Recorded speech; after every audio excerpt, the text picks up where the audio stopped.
Hey guys, welcome to part 5 of What If Naruto Joined ANBU Black Ops After Academy.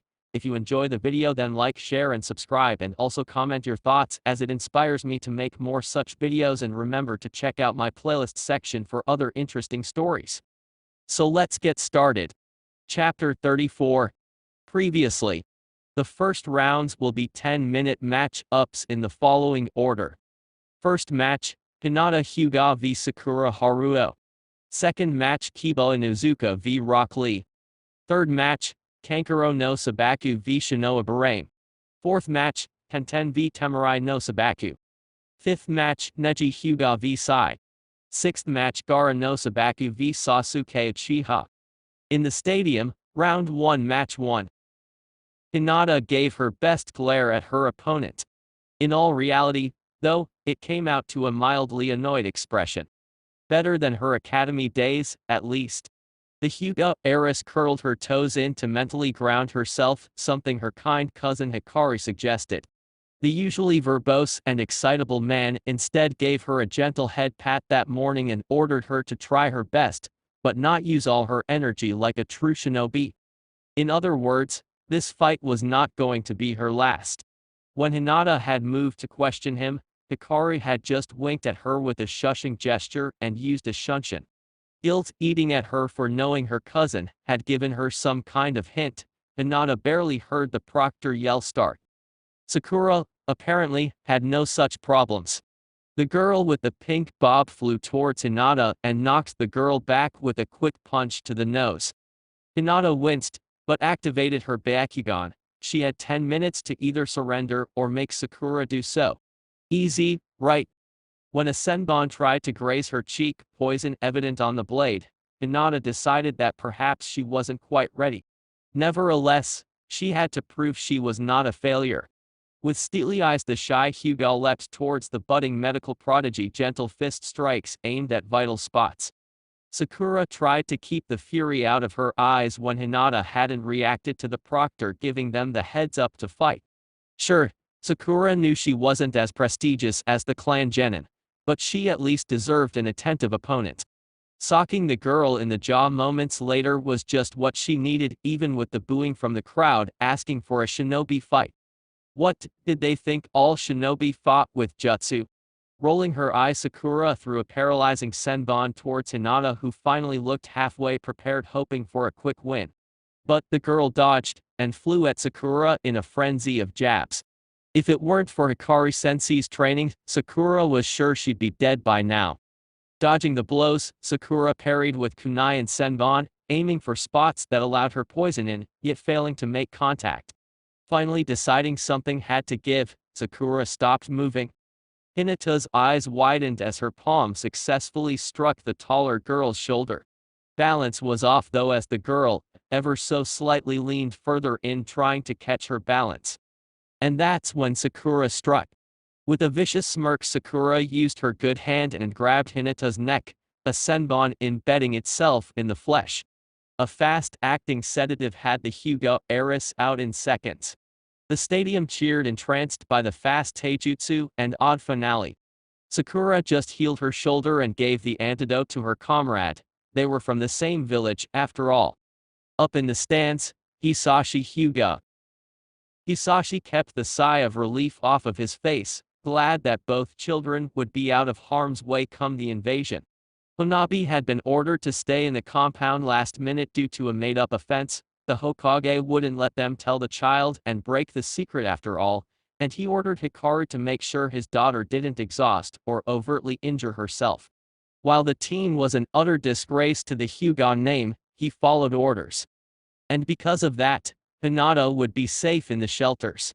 Even after being treated, Hinata would be escorted to the shelters before any fighting happened. While other genin would be forced to fight or make their way to safety, his child wouldn't. Now he would just have to act like he was pissed at her. An utter disgrace, that worm, an elder scoffed. Yes, certainly, Hisashi replied, mentally assigning the disgrace title to the elder, not his daughter. He was disappointed in Hinata, true, but in this instance, he couldn't be prouder. Later with Naruto.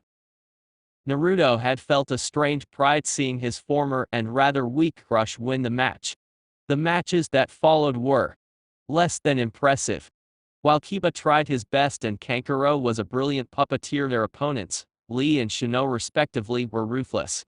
Having sparred with Lee many times, Naruto knew the boy was just showing that he valued his opponent. Doing the primary lotus and then punting Kiba into the far wall before the first minute ended was not something most would see as friendly, but Lee saw it as him acknowledging Kiba as an equal. Hopefully Kiba saw it that way when he woke up in a week. Shino, as opposed to Kiba, knew about the invasion. Not that anyone told him, but the boy had a habit of knowing things he shouldn't because of his bugs. Naruto saw that familiar gleam in Shino's eyes. Or well, glasses. As the proctor called start, Kankuro tried his best to forfeit.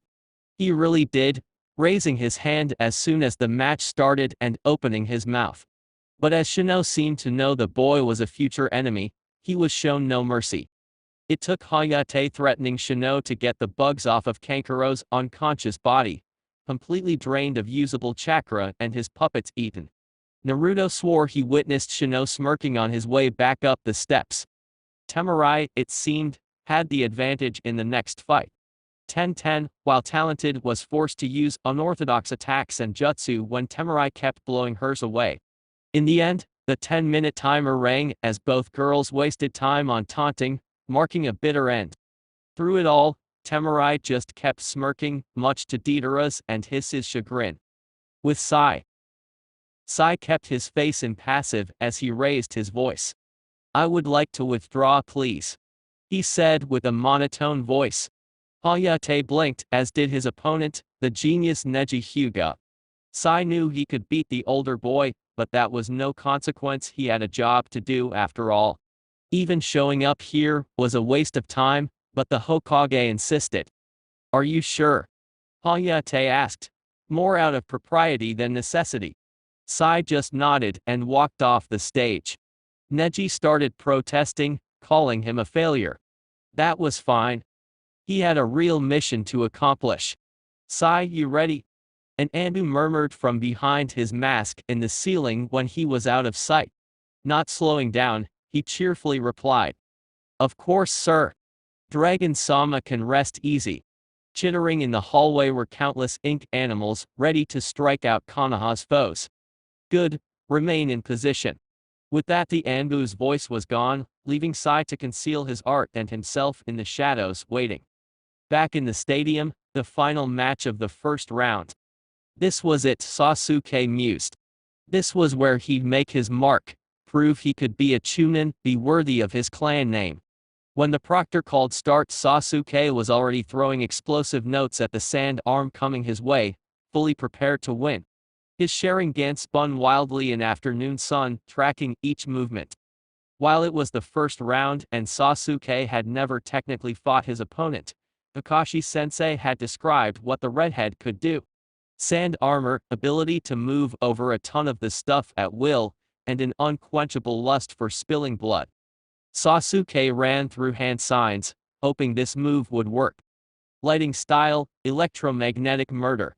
Grasping onto a sand limb, the flowing electricity dented the mass, making the Uchiha smirk, thinking he made some progress, letting a round of phoenix fire bombard the main body of the sand armor. That smirk vanished when the fire caused no damage, and Sasuke had to do 5 backflips to avoid being crushed. The crowd loved it when his arm got caught, ripping it out before Gaara crushed it. Blood dripped down the Uka's arm. "Yes, mother, I'll give you blood. Blood." The psycho was muttering to himself. Sasuke just heated up the wave of sand, trying to overcome him with a fireball. As the wave started turning to bits of glass, Sasuke smirked. The audience roared in approval. "I don't know who your mother is, but giving her blood sounds like a stupid gift," Sasuke drawled, channeling his inner Kakashi. The man knew how to push buttons. "You dare insult mother? I'll kill you. Feed you to mother." An inhuman growl erupted from Gaara, and before Sasuke's eyes the boy started transforming. What are you?" he gasped, Sharingan mapping the volatile chakra unraveling from the torso. The sand started taking on a humanoid face. Chuckling darkly, Gaara's raccoon eyes bore into Sasuke's. "I'm a demon," Gaara replied bluntly. He raised his arm. "Now, die minus." Explosions resounded across the stadium, stopping Gaara in his tracks. Seconds later, a blanket of smoke covered the stands, hordes of Konoha shinobi leaping out. Gaara moved to attack once more, but his sensei Baki Sasuke's mind supplied from Kakashi's briefs over various famous shinobi appeared along with Temurai. "Gaara, stop. Transform in the spot," the man seemed to say, but Sasuke's ears were still ringing, so he wasn't sure. "You do it here and the Konoha scum will stop you, not to mention you'll kill our men. Temurai, let's go." With that, the trio vanished in a swirl of sand, leaving Sasuke dumbfounded. "What? How?" "Invasion, kid. Everyone but Konoha is the enemy and we have to stop them." The proctor drawled, "Killing Tsunade, weren't they Konoha allies?" "Chunin. You learned genin protocols for invasions in the academy, right?" Sasuke nodded while his brain clicked into place. "Yeah, go do that. Your squad mate is up in the box, go to her, and the rest of the genin." Wanting to stay but biting back his insistence when a splatter of blood courtesy of a beheaded Odo shinobi they were in on it 2- landed near his now deactivated eyes, Sasuke nodded and bolted off to find Sakura and Sai. They had civilians to lead from the stadiums to the bunkers. It all clicked while he dodged flying kunai, seeing Sakura punt a Suna shinobi to the sun. This was planned. The drills they had last month, the extra training, the harsher Chunin exams, according to gossiping guards, not to mention that kidnapping attempt. The invasion was known. With Naruto, right before the invasion kicked off. When that vile chakra so familiar yet foreign pulsated out of his fellow Jinchuriki, Naruto clutched his head. Kurama was not happy. "Let me kill him. That insufferable worm, he dare mock me with that puny display of Bajor chakra." "Shush. We have to be ready. I don't know if he'll go ahead and transform here or attempt to flee. Either way, we have to get him out of the village, something I can't do if you're screaming at me." That shut his partner up. Angel tensed beside him when Naruto looked down once his head stopped exploding. She could feel it, like everyone else. His summons too, especially Akira and Hibiki. Any time now would be the signal, whatever it was. The inhuman laughter from Gaara sent chills down Naruto's spine, and he signaled for Deidara to be ready for intervention in case Orochimaru decided to let the other boy transform during the match. That's when low-grade explosive bombs filled the stands and screams erupted from civilians. Konoha let loose her own explosives, and instantly the fighting began. Opening his palm, Naruto held it out so all the summons. With a quick flash, his open palm was a closed fist, and with it every one of his 30 summoned felines had disappeared. They had their own prey to handle. Meanwhile, Naruto turned to Deidara, who nodded once, summoning a giant clay bird. With practiced ease, the two leapt onto its back, gone after their prey before anyone was the wiser. With the special route takedown team, Dragon glided through the underground tunnels, feet barely touching the floor in his haste. Tanto out the ANBU commander sliced through traps and guards alike. Stop, Gak. One such guard fell down lifelessly, missing his head. Dragon idly noticed it was someone from his generation who went missing a decade before. Not stopping yet absorbing everything with his Sharingan, Dragon flicked his blade rid of the blood in time to cleaver through a wire trap. Behind him, Kakashi and Tenzou dodged debris while mentally preparing themselves. It was during this time the copy ninja let his thoughts drift to his younger boss. Normally, Shizui Uchiha would have been using the Shunshin and quipping about the weak fools trying to stop the almighty Dragon the Great, while being serious in the mission. Normally, he would have said or did something to alleviate the tension that came with this mission, but today wasn't normal. Today they were killing fellow Konoha shinobi, cleansing the rot that infected their home. Above them, enemies were falling like flies, their blood soaking the ground crimson and copper. In here, Shizui had already slain 14 guards with nary a twitch, headed for the den of vipers Danzo kept. Today was not normal, and Shizui Uchiha no, Dragon was not one to be messed with. Kakashi Hatake, renowned for his loyalty, knew he had nothing on his boss and friend, the man who gave up everything. So when one root agent attempted to drop from the floor while Shizui was blowing up a door, Kakashi silently broke their neck, not even bothering with his eye smile or lazy quips. For today was not normal in Konoha. Within minutes they came to a trapdoor, one meant to lead down to the main chambers Danzo lived in for the Neo Uchiha children to have easy access. Only those with Uchiha blood could access it, making it perfectly safe for the old Warhawk seeing as he owned the Uchiha. Or so he thought. Wordlessly the commander summoned his bird, letting it fly to Tenza's shoulder. "We're here. Follow the plan," Dragon signed. Twin nods and drawn kunai were all the confirmation he needed before jumping down. Kakashi glanced at his partner and their guide.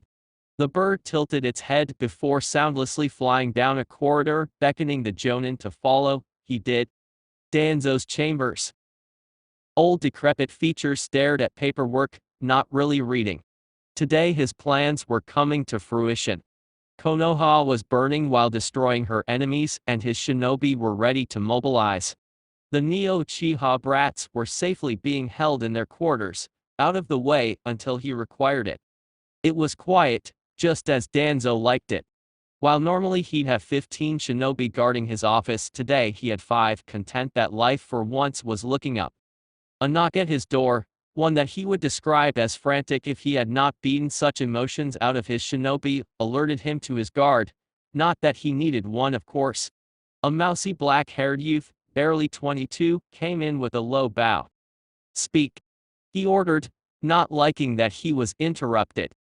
"Danzo-sama, we have interim." The sentence was cut off by blood pouring zigzagged across the boy's chest. 5 lumps fell from the ceiling with dull thuds, without blood or screams to accompany the deaths. They just fell. Within half a second Danzo had his Sharingan and Makuton activated with branches reaching wildly. "Tsuke, Danzo-chan wouldn't want to use up your chakra net." A demonic voice chuckled darkly. Danzo, already out of his robe, ripped the binding over his eye for clearer scans. If he had emotions, he'd be panicking from the lack of presence or chakra. "I see you broke through my security seals. Impressive considering I only have one entrance and have yet to sense them being broken down." Danzo slightly complimented, hoping for the intruder to respond. Sure enough, it did, making the Warhawk's blood run cold. "You happen to have 2 entrances, old coot." One of his masterpieces had betrayed him them. No, that was impossible. Only those with Uchiha blood could bypass the seals that would kill anyone else. "Itachi Uchiha. I see." Realization dawned. Of course his pawn finally turned on him. No matter, Danzo was sure he could overcome him. "Not quite, old man," was the last thing Danzo heard before a blur even to his Sharingan- just appeared in front of his face. "This doesn't belong to you." A growl from the blur before it plucked the eye out and just appeared by the door. The casualness of the move, so much like how he himself acquired the eye. Clutching the throbbing abyss that was his socket, Danzo squinted, watching as the blur became his most hated foe in Hiruzen's faithful ranks of lapdogs. No, it can't be. Dragon? Shock was what Danzo was feeling, seeing the man plop his weapon against Hiruzen's policies into a jar and banish it away somewhere. The commander gave nothing away, but held up a thumbs up and flashed a familiar red eye from one of his black sockets before letting it disappear. Thoughts, wondering who the dragon could possibly be, flooded the Warhawk, who racked his brain over the Uchiha family. It couldn't be any of the younger teens in the Uchiha clan, as he killed them himself. Nor could it have been the elders or normal Chunin. Those were too weak to pull of the commander position. That left one option, dragging Danzo into a fighting position. "I should have known Itachi couldn't be trusted to kill you, Fugaku Uchiha. That fool of a Hokage has let you live. I will rectify that mistake now." Dragon only let out a tired sigh in response. "And here, I thought you were smarter than that." "Well, perhaps me kicking your ass around will jog your intelligence." Shizui did well to keep the snigger in as Danzo hurled a wind-style vacuum blade at him through a kunai. So easy for Shizui to dodge, and he did so, appearing in the hallway. Shizui went through hand signs, his back towards his foe, already preparing another attack. Fire style, Great Fire Dragon, shot past him, aiming for the traitor and thief. However, trees erupted in front of the man, who smirked at his accomplishment. You may be strong Fugaku, but the Uchiha never could defeat the Senju. Hashirama-sama may have been a peace-loving fool, but his power lives on to be properly used for the great tree. You call that Makuton? Man, and I thought you were desperate using Tenzao. Even he has more control over his jutsu than you. Shizui sneered. He kept the disgust as a mask, already knowing exactly what Danzo did from his summons. And those Sharingan. I'll have you know that eyes are supposed to go in the head, not the arm. Seems somebody doesn't know basic anatomy. Shut up, you whelp. You were never this annoying before Itachi was supposed to kill you. The mask has made you cocky. Danzo growled. Shizui smirked inwardly, finding it amusing that the truth was there for Danzo, but the man couldn't work it out. Shizui knew he was stalling, Kakashi and Tiger were taking care of the rest of the base, with him cleaning up this side of the buildings. Afterwards, they were to evacuate as this fight was bound to get messy. Thankfully Danzo's last stronghold was near the outer wall, far away from most civilians. It made it to where Shizui could have some fun in this job. Before he got his eye back was that really less than 3 minutes ago his mind had been a raging storm. He has stormed the building, silently killing all who opposed him. But now he had the chance to make the man suffer. Danzo noticed his silence and scoffed. Instead of trying to talk more, Shizui used several shunshuns to get above the tree, chest swelling with chakra. A roaring fireball hit Danzo head-on. The man's chakra burst forth in an attempt to get away. Well, that was anticlimactic, Shizui mused, briefly wondering if he should have killed the man weeks ago. Only shinobi instincts save him from being impaled by a wooden spike bursting from the ground. Danzo emerged with it, slightly panting, but alive. The only difference was one of the 11 Sharingan closing. 10 more glared at him. I see. So you mastered Izanagi, huh? Honestly, Shizui was surprised, as not even Fugaku-sama had bothered to learn the technique, knowing that it would take an eye away. To most Uchiha, their eyes were everything, worth their death to protect. Yes, a useful technique, one I plan on using to kill you. The man prepared a wind-style vacuum blade through 15 kunai, lobbying them straight at Shizui. In turn, the Uchiha turned commander activated his Sharingan once more and caught each spinning blade. Quickly throwing them back, Shizui followed and got into Danzo's defenses. The pair engaged in a taijutsu dance, a flurry of kicks and strikes made possible through Sharingan and experiences bought with blood. Shizui dodged a fistful of wind chakra, then did a handspring back as wooden branches shot from Danzo's arm. Thankfully Shizui had seen this move before from his numerous spars with Tenzao. Wind style, vacuum wave. Danzo released. It was one of his most powerful attacks, known to take out opponents in waves. Shizui quickly used the move he made his Jinchuriki agent learn, one most overlooked. Hiding like a mole, letting the user dive into the ground, was not what Shizui would call a flashy jutsu, hence why most shinobi never bothered to learn it. However, the low-ranked jutsu saved his life, letting the Uchiha weather out the storm. Landing silently, Shizui glanced around, noticing Danzo was breathing hard. "Is that all you got?" he mocked. "The great Danzo-sama brought down with your own jutsu." Fireball met wind shields, Danzo's chakra compensating for the lack of natural air. The two forces condensed, blowing both parties back with a large boom. Shizui blinked his eye, grateful for the breathing mask as the air filled with debris and sunshine flooded in. Danzo wasted no time, weaving hands together amongst the broken grounds. Wood-style, underground roots.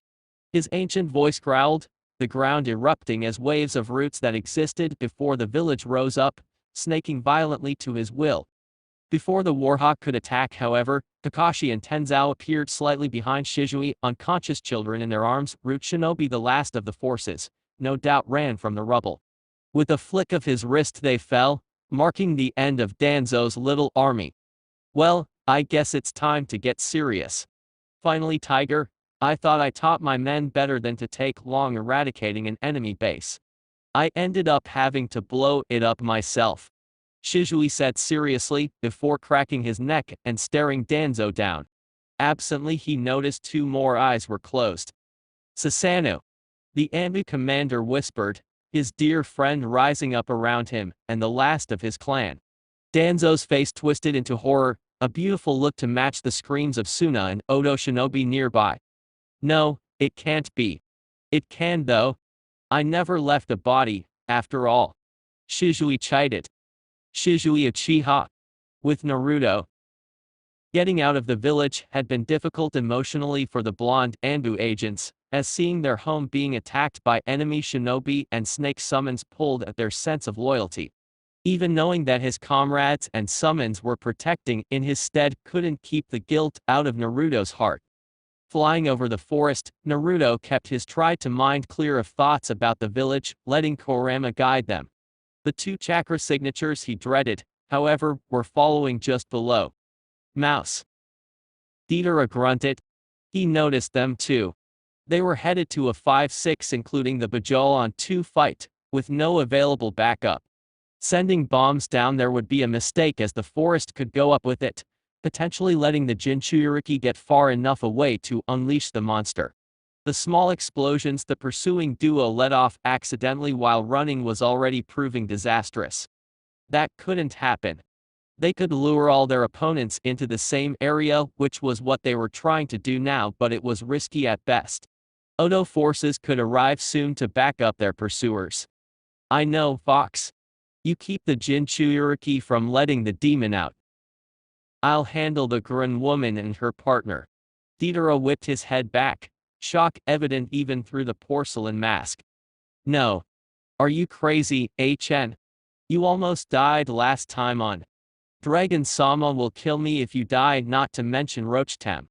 I'll be fine, I don't even plan on fighting them, just setting off a ring of blasts to contain, and then I'll head towards your art. Gurren may be able to survive my traps, but Jiraiya-sama gave me some special seals that should stop them from continuing on. Naruto kept that the barrier seals were supposed to contain the Bajou for resealing if all else failed to himself. Deidara seemed conflicted. I can sense some other shinobi following us further back and Gaara's demonic chakra is billowing out as we speak. I'll make this a fair fight for us. Until then, take this. Naruto thrust 2 of his 7 main water scrolls, enough to keep the Bajou-infused sand from overtaking them. Really, Deidara just had to last 3 minutes alone before he arrived with chakra chains. HN. Don't become art. Senpai. Was all Deidara said. In his own way he didn't want Naruto blown up. In reply Naruto snorted. I helped trap this forest. I'll see you soon, and watch out for Baki. And with that, Naruto Uzumaki leapt off the clay summons, chains rattling in the wind behind them. Really, 2 ANBU were too much for taking down a Jinchuriki when one could explode it and the other could trap it, right? That's what Naruto assured himself with as he landed on a branch inches from a chain reaction seal staring at the 2 followers that made even Kurama seem wary. Be careful. Kill them quickly and get back to Shukaku. I want to rip him apart. Kurama roared, letting 2 tails instantly form. Malevolent chakra fill the air. The tags required his specific Bajou chakra to activate. Now he just had to get the tagged kunai at 5 separate points before setting them off. Little fox, I've been waiting for you. To think, instead of making me wait for Gaara to tire you out, you came right to me. Gurren licked her lips. Her companion, a white-haired man with a sickly complexion and red dots above the eyes, stared balefully at him. It was like Naruto was an objective, not an opponent. Gurren the man whispered, do not insult Orochimaru-sama by taking this like a game. Knock him out, and let's go. Gurren gulped in fear. Interesting, she's afraid of him. He is a Kaguya, stay away from him, Naruto. Kurama warned. Naruto blinked, ready to question his friend, when he had to dodge something shooting from the man's fingers, eyes widening when the spikes hit the chain reaction, setting it off. This is going to suck, he grumbled. Dodging a set of crystals, the ANBU agent started wondering if perhaps he was too hasty in splitting up, already looking for points to fixate the kunai and just wanting this whole invasion thing over with. As he prepared to unleash his chakra, the unholy scream of Shukaku stopped everyone in their tracks. The Bajoa had risen. And he had foolishly left his friend to face it alone. Chapter 35. With Drea. Drea, despite what the kunoichi population and his godson would say, did not only think about perverse pleasures. In actuality, his mind was a torrent of past regrets, mistakes, and heartbreaks crashing into one another so that only alcohol or writing could stop them. His past always haunted him and his decisions never left him satisfied. Today was the worst. Worse than the day he left the orphans in Ame, worse than the day Orochimaru left and Tsunade turned him down, worse than the day Minato died, and he declined his duty to look over his precious godson. None of those days compared to how unsatisfied he felt with himself as Gamabunta stabbed Manda's second-in-command straight through the eye, dispelling the vile creature instantly. It wasn't satisfying, however, because he wasn't there. He wasn't next to his sensei like planned, leaving his father figure to face the deranged psychopath known as Orochimaru with little backup. Could any backup compare to a Sannin? He wasn't helping Naruto seal the Shukaku like he secretly petitioned for months, being turned down at every corner. That inability led to him accidentally forgetting to set more traps in the forests, having Naruto do it the day before the invasion, so that the boy would know every inch of where he would be fighting. Not being near his two most precious people in the village was difficult, but Jiraiya continued to smile. The Chunin at the walls behind him gasped in awe as he used his needle hair to take down a young Jonin, and cheered as Gamabunta dispelled yet another summons. Though this one was a nasty three-headed viper intent on eating through the shinobi population, it was ordered to attack. While they cheered, Jiraiya would look back and give a reassuring smile or commanding order, knowing that the quicker he destroyed the main front, the sooner he'd be next to Sarutobi-sensei or Naruto, keeping them from becoming yet another ghost in his mind. Remember, no prisoners. The Toad Sage bellowed once more as the survivors from their trapped forests and preliminary takedowns attempted to bypass Konoha's gates. Jiraiya nodded down towards Ibiki, who smirked viciously. You heard him. Let's show these maggots why Konoha is still undefeated. The scarred interrogator ordered, helping take out the trash and erecting the shock tags on a hole Gamabunta accidentally caused. The 5 Odo shinobi who tried getting through there found themselves shocked to death, their screams shrill yet musical to Ibiki's ears. Yes, Jiraiya decided he would show these maggots the power of a Sannin, forcing himself to ignore the large purple enclosure at the stadium, and the Bajor chakra suffocating the air. With the Hokage, Sarutobi stared at his former student, sadness and fury evident in his eyes. The ANBU by his side were poised to fight to the death. Their loyalty strengthened him. My old student. How far have you fallen? He murmured in sorrow, the flakes of skin peeling off Orochimaru's face set in a smirk. Why, whatever do you mean, sensei? I thought you'd be proud seeing your favorite student achieve so much. If you can call looking like a doll and growing your tongue achieving so much, then sure. One of the ANBU, Hikaru if he wasn't mistaken, quipped.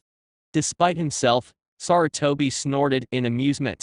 As his former pride and joy hissed, Sarutobi prepared his best jutsus. It was time to fix his past mistakes. With Shizui, Dragon couldn't help but wonder if just recording Danzo's face at the moment he realized just who that blasted dragon was all this time would be enough. That's impossible. You died, if not from my poison then by killing yourself in the Naka River. My agents were placed under my genjutsu, much like the eye I gave Itachi. Dragon cut in with a drawl. Really, Danzo-chan, did you actually think I'd kill myself over a lost eye, leaving you free rein with said eye and no way to tell the Hokage what actually happened? I'll admit it almost killed me, but in the end you failed. Like always. Danzo seemed to twist in rage before calming once more. The man, now at 8 no 7 eyes, held up his hands, going through hand seals. If only Fugaku had let me draft you into Root when you were 5 instead of insisting the Uchiha were above such things, you'd have made a fine shinobi for the Great Tree. Danzo seemed almost regretful at this admission. Nevertheless, it's time I destroy the last rebellious seeds in your cursed clan and make Konoha great again. You and what army, Danzo? Shizui mocked, his Susanoo already drawing its energy for an attack. The war hawk sent out his roots, still riding. Shizui directed his Susanoo, which sliced through them with ease, taking a swing at Danzo, who used another eye to get away. I have no need for an army to cleanse this village of you. Wind style, vacuum spheres. The wind itself compressed before attacking in a sphere-like pattern. The Susanoo was protecting them, but the sheer amount of chakra was hell on the Sharingan. Shizui silently willed his Susanoo to unleash its Yakumo. It was his most powerful attack with the chakra construct, the same attack that he used all those months ago on the Iwa Jinchuriki. The long green poles bore into the war hawk, who blocked most of them by large makuton trees to spontaneously rise.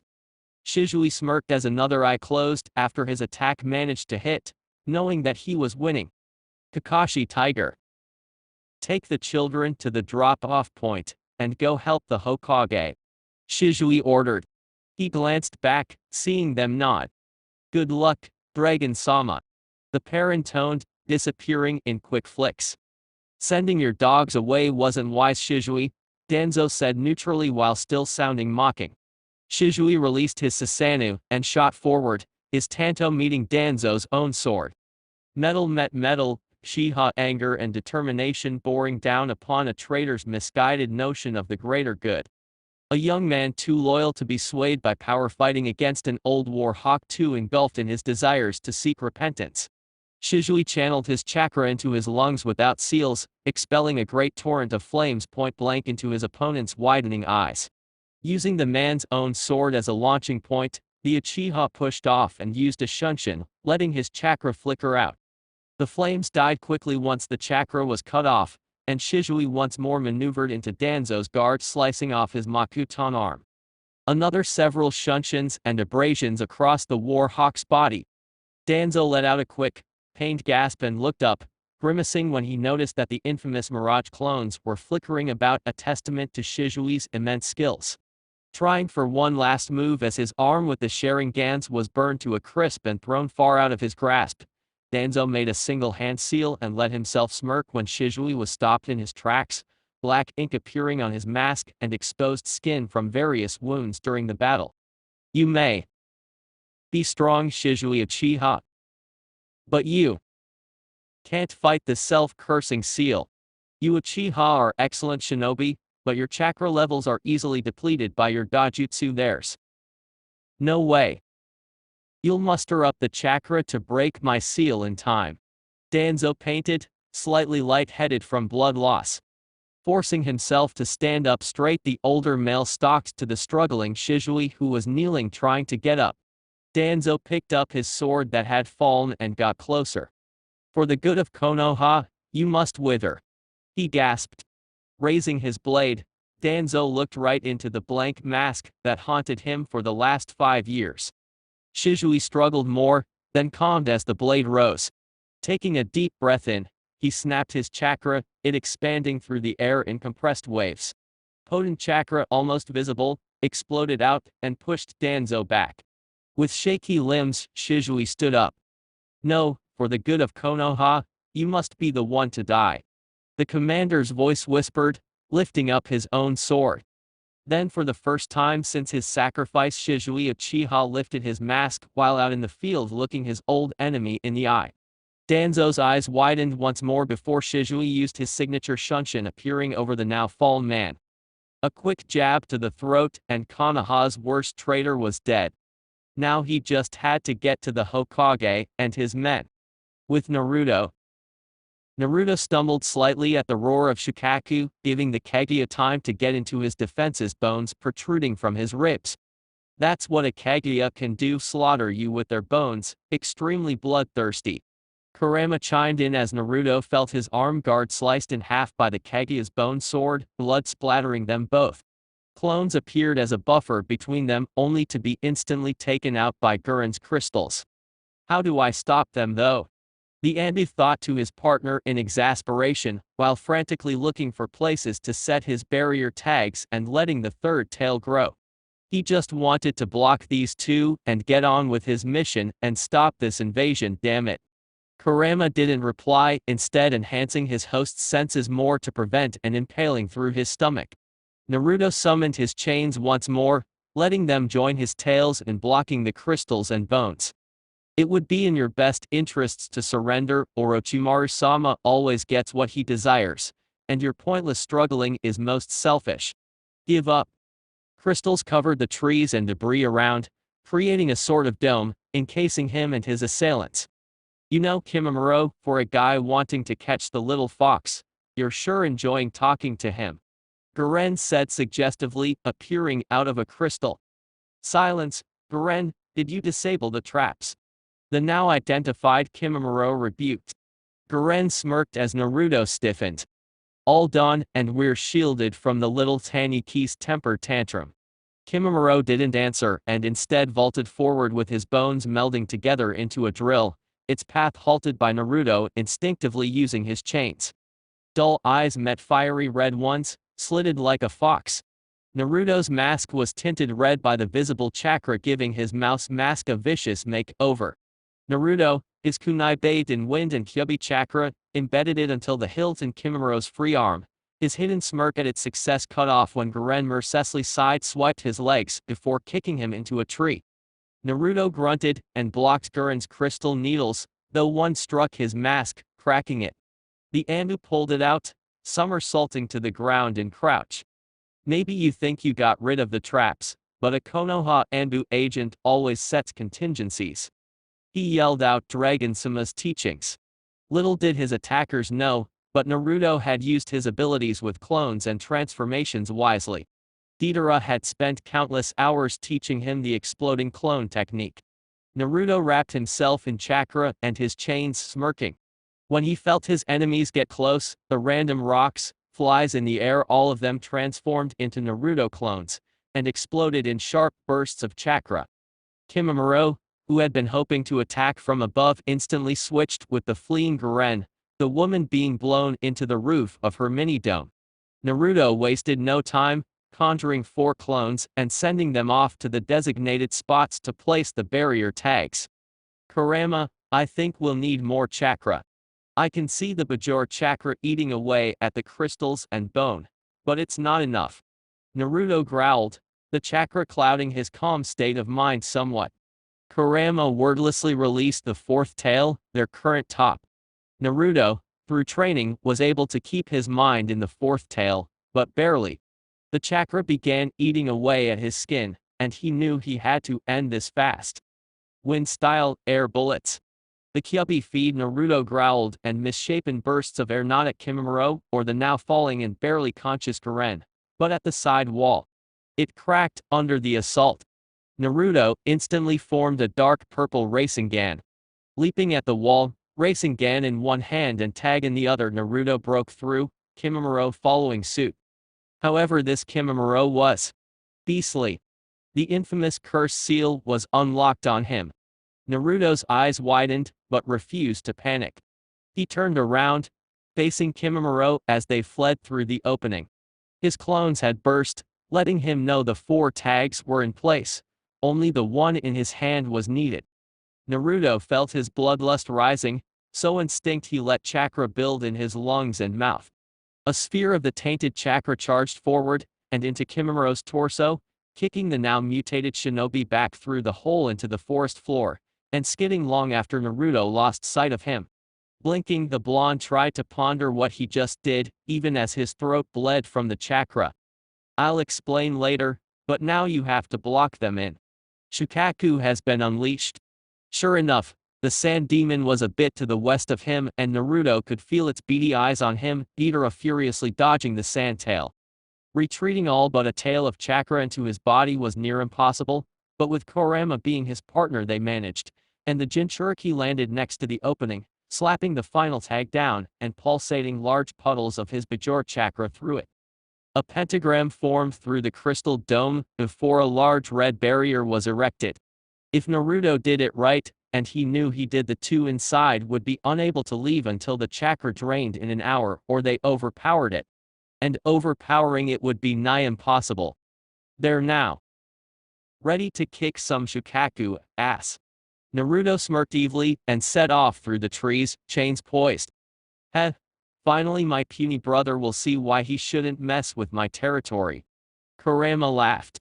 That gave Naruto a sweat drop while dodging a stray sand bullet that uprooted an ancient tree he used to nap in. Your territory. I thought the oh-so-mighty Kurama didn't need any human territory. The ANBU teased. He was enjoying the feeling of power coursing through his body, the chakra already having healed the damage from the fourth tail save some muscle soreness.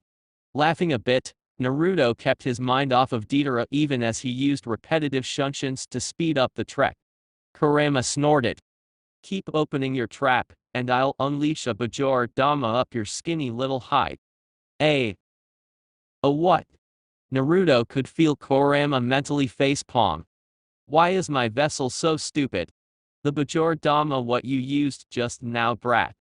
It's the most powerful of our attacks, and your idiot flesh bag of a father based that pathetic racing gan off of it.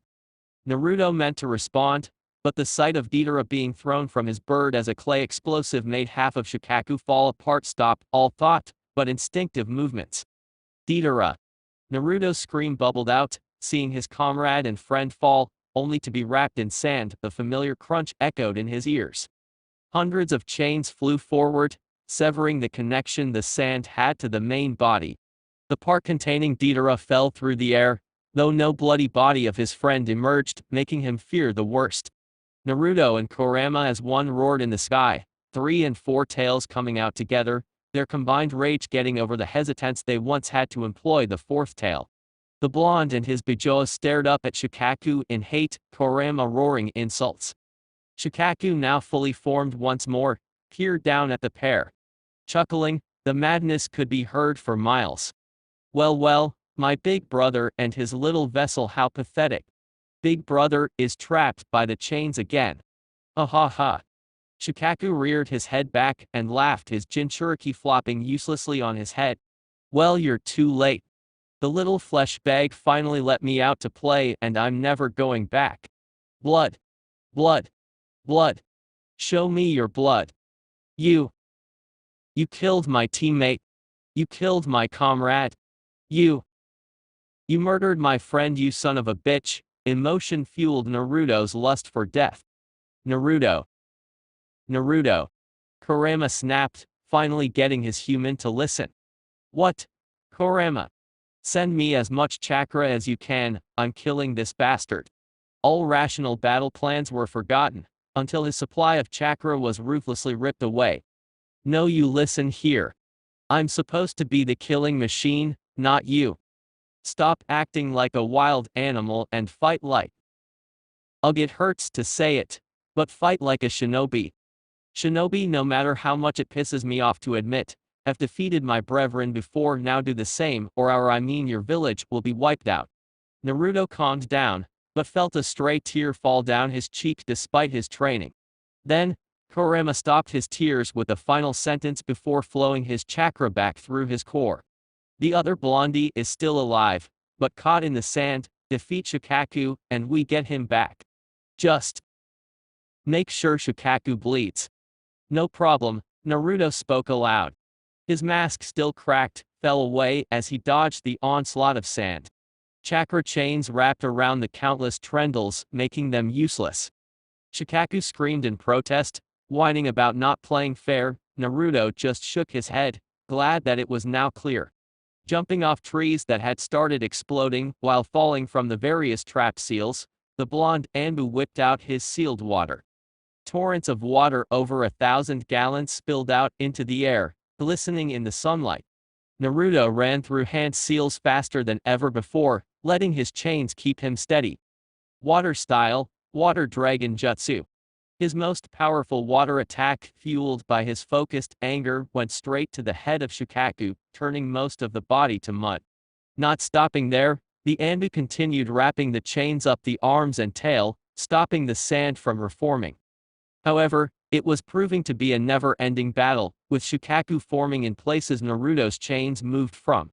With a frustrated sigh across his masked face, he dodged the ginormous bullets of air Shukaku expelled. A trendle of sand the size of a tree wrapped around his ankle. With slight panic, Naruto switched with a falling rock, landing on the upper right arm. He gulped while looking up, just then realizing that Gaara was completely asleep, just like the legends of past hosts. The host, Kurama observed. Naruto nodded absently. Kurama, how would we wake him up? Much less get up there. He mused. His partner snorted. A good bump to the head should do it. That, or blow them both up. Naruto's sweat dropped, and started using multiple shunshuns across the body of Shukaku, jumping off the limbs of a frustrated Bajora. Hold. Still. I want your blood, Shukaku whined. The blonde Jinchuriki casually noted that Shukaku was a 1,000-year-old child, as the beast proceeded to stomp the ground. The fact that the ground broke up from the impact did not make it any less ridiculous. Hundreds of clones exploded in the air, covering Shukaku, who started batting them away. Their purpose was to distract him, and they did, as the beast released a Bajor Dama into the sky. The real Naruto landed by the ears and grinned, unsealing more water. Make sure you hit him good, fleshbag. Kurama cheered, knowing what was to come. Water-style water bullet, he screamed, and 6 bullets of water shot straight at the snout. Shukaku roared in pain and clutched his snout. Using the opportunity, Naruto wrapped the entire upper body of the sand demon up, feeling its chakra being forced to retreat. He used a shunshin, appearing next to the sleeping Gaara. Channeling chakra to his fists, the blonde Jinchuriki pounded the red head and grinned when the boy snapped awake. "New. I just got out. I'll kill you next time, Kurama. And you too, you filthy Uzumaki." Instantly the sand fell, like puppets without strings, Gaara starting to fall with it. Naruto anchored a chain to one of the few trees standing as they fell side by side, Gaara looking wiped out with scorch marks likely from Deidara's art littering his body. Catching the slightly smaller boy, Naruto lit his fingers in the way Jiraiya-sama had taught him. He didn't want to do this, didn't want to complete the capture, but Gaara had started gathering Bajor chakra once more and Deidara had yet to be spotted. With the fumblings of a novice, Naruto slammed his fingers over the Jinchuriki seal, knowing he hit the right spots when the last remnants of Bajor chakra filed away. Gaara hissed, falling unconscious once more, letting the ANBU collapse tiredly on a tree branch, breathing heavily. That last water jutsu had been risky, draining most of his chakra, as keeping control of water while in his chakra cloak was messy. "Oh, don't fall asleep now," Kurama barked, already sensing his host's fatigue. He snapped awake, letting Kurama spread out their senses now that Bajor chakra wasn't choking it out. With lead legs, Naruto and the sleeping Gaara followed to a down tree in the direction of the village, and the sight made his heart seize. Deidara, his explosion-happy friend, sat heaving blood onto the ground, clutching a mangled arm. Sand, which had obviously been crushing his body, was scattered. "D Fox," Naruto remembered at the last moment, as his friend still had his mask on. Deidara's head shot up, pain glazing his eyes, but managing a nod. "Mouse. You did it?" he asked, with a slur. When Naruto nodded, he sighed in relief. "Good. I got the Jonin Baki, was it?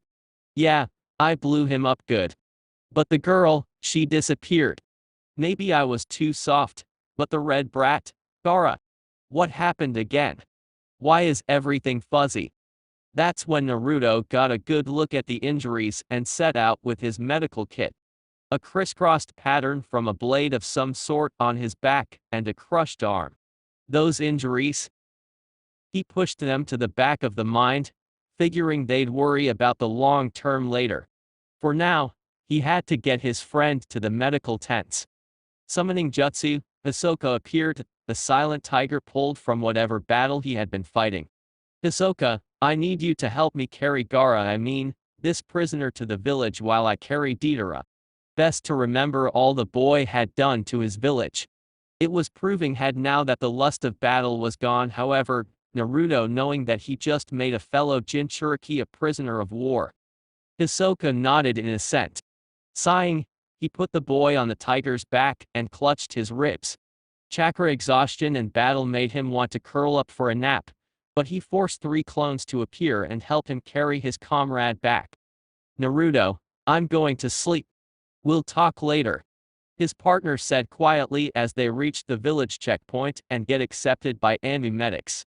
He nodded while being led to a small tent for a quick checkup, being told that the invasion was mostly over, the grim yet hopeful faces of the medics making the day seem not so hopeless.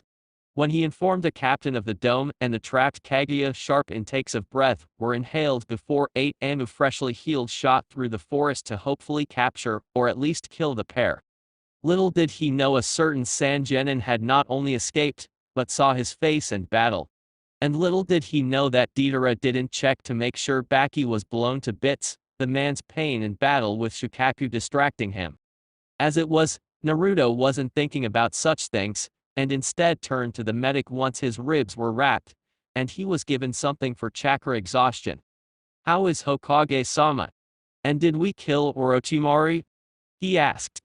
The medic stiffened mid-smile and looked away. I think that's a conversation you and I should have after your report, Mouse. Dragon-sama's voice drifted quietly by his ear. Standing behind him, bloody yet relatively unharmed, was his commander. Naruto kept his voice even, but his eyes betrayed his worry. Dragon-sama. Just follow me, Mouse. His commander passed a spare mask to him and the pair began a slow jog back to the village, a grim commander and worry-filled ANBU agent lost in their thoughts. The invasion was won, but what was the cost? Naruto wondered this and more as his village passed by him bathed in blood. What was the cost of victory? Chapter 36. Previously. How is Hokage-sama? And did we kill Orochimaru? He asked.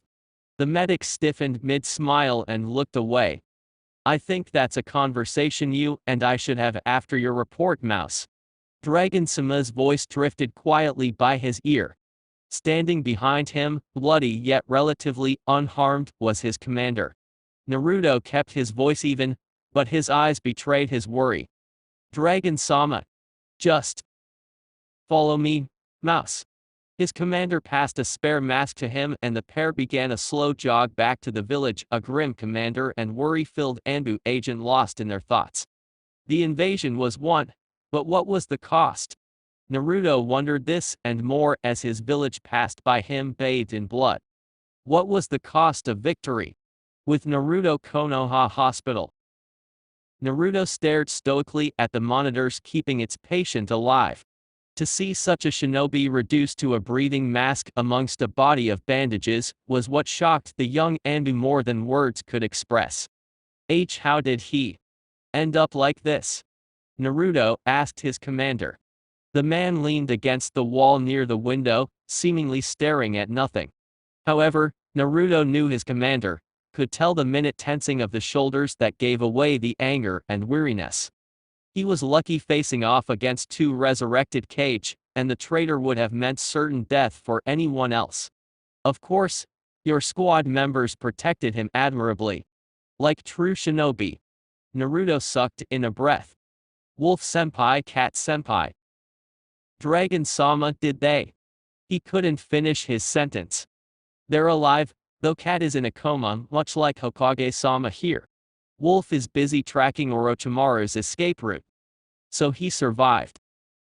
Naruto spat bitterly. The whole point of Hokage-sama fighting was to kill the bastard, and yet he got away while the man Naruto viewed as a grandfather, despite their rocky past, lay on death's door. Not without injuries. He won't last long without the medical expertise of someone Tsunade-sama's caliber. Nor will Hokage-sama. We haven't had Tsunade-sama in the village for decades, though, and only the Hokage can order her back. Naruto pointed out. Which is exactly what I'm doing. Dragon said.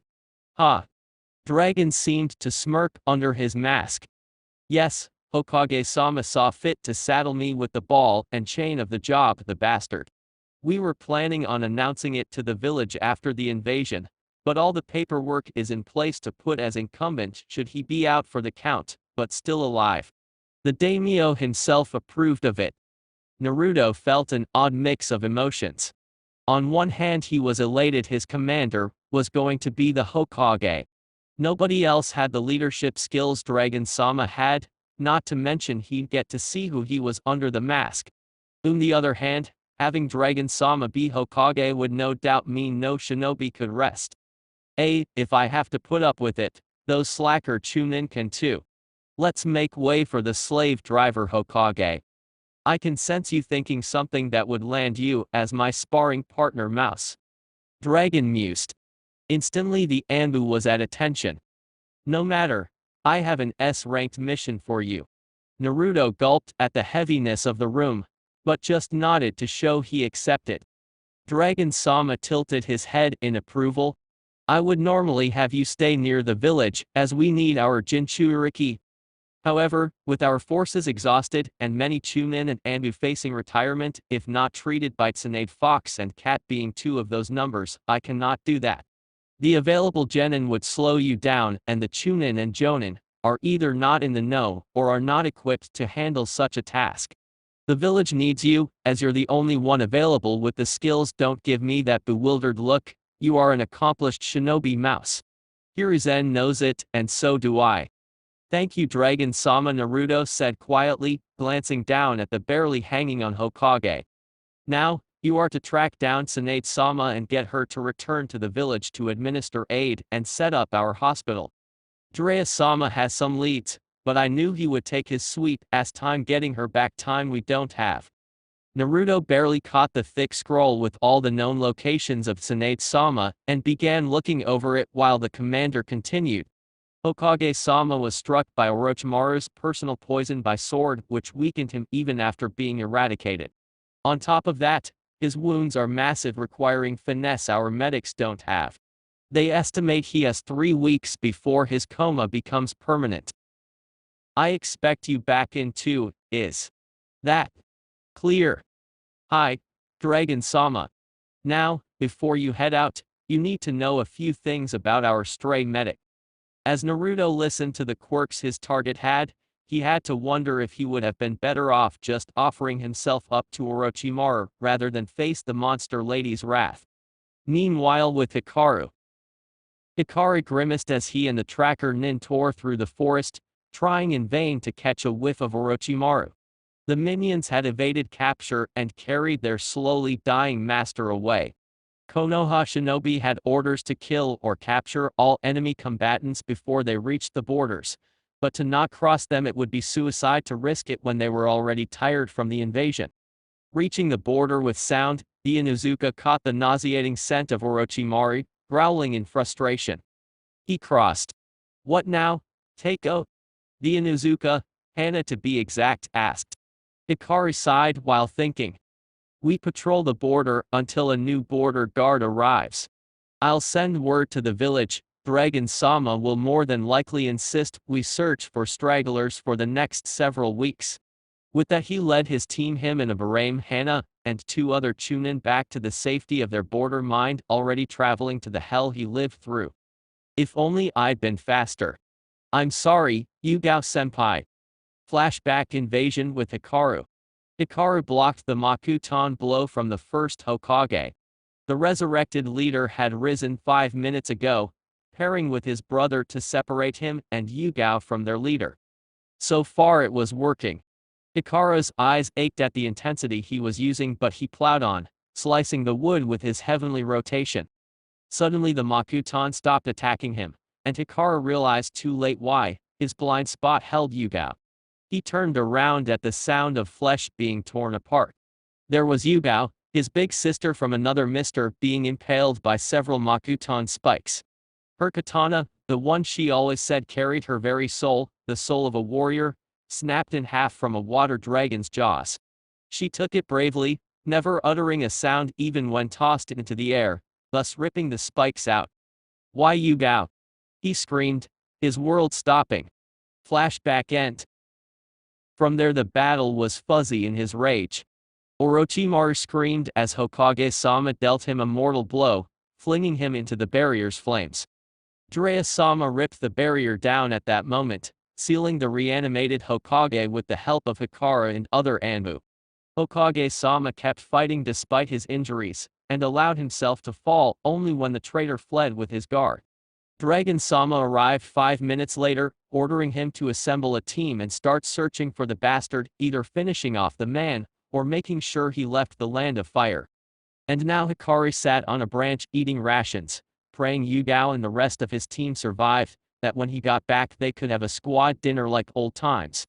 "Orochimaru, I swear it on my eyes you will perish for what you've done. If one of my family died, I will hunt you down, consequences be damned." And thus a vow of anguish was made, the teen Hyuga aging years in the span of a day. With Konohamaru always knew he'd be a great Hokage, even Boss believed in him. He used to think it was all about being great at jutsu and stuff. But then Boss taught him what it really meant to be Hokage. It meant being there even when things were tough. He wanted to curl up on his grandpa's lap and cry, ask why Urka had to. But his grandpa was somewhere he couldn't go. Not even the scary dragon guy would tell him anything, just that he couldn't see him. All the shinobi were busy gathering the dead or other stuff. Konohamaru and his friends, let out of the shelters, were ordered to go home for the day and report tomorrow for cleanup. Konohamaru was supposed to go with Momo, since Urka-sensei was. But here they were, in Momo's kitchen where her mama lay in a puddle of blood. Her clothes were ripped and Konohamaru knew from the academy that what happened was wrong. Momo did too, causing her to cry harder, holding on to her only living parent. First Urka had to. And now Momo's mom. Konohamaru wished to cry.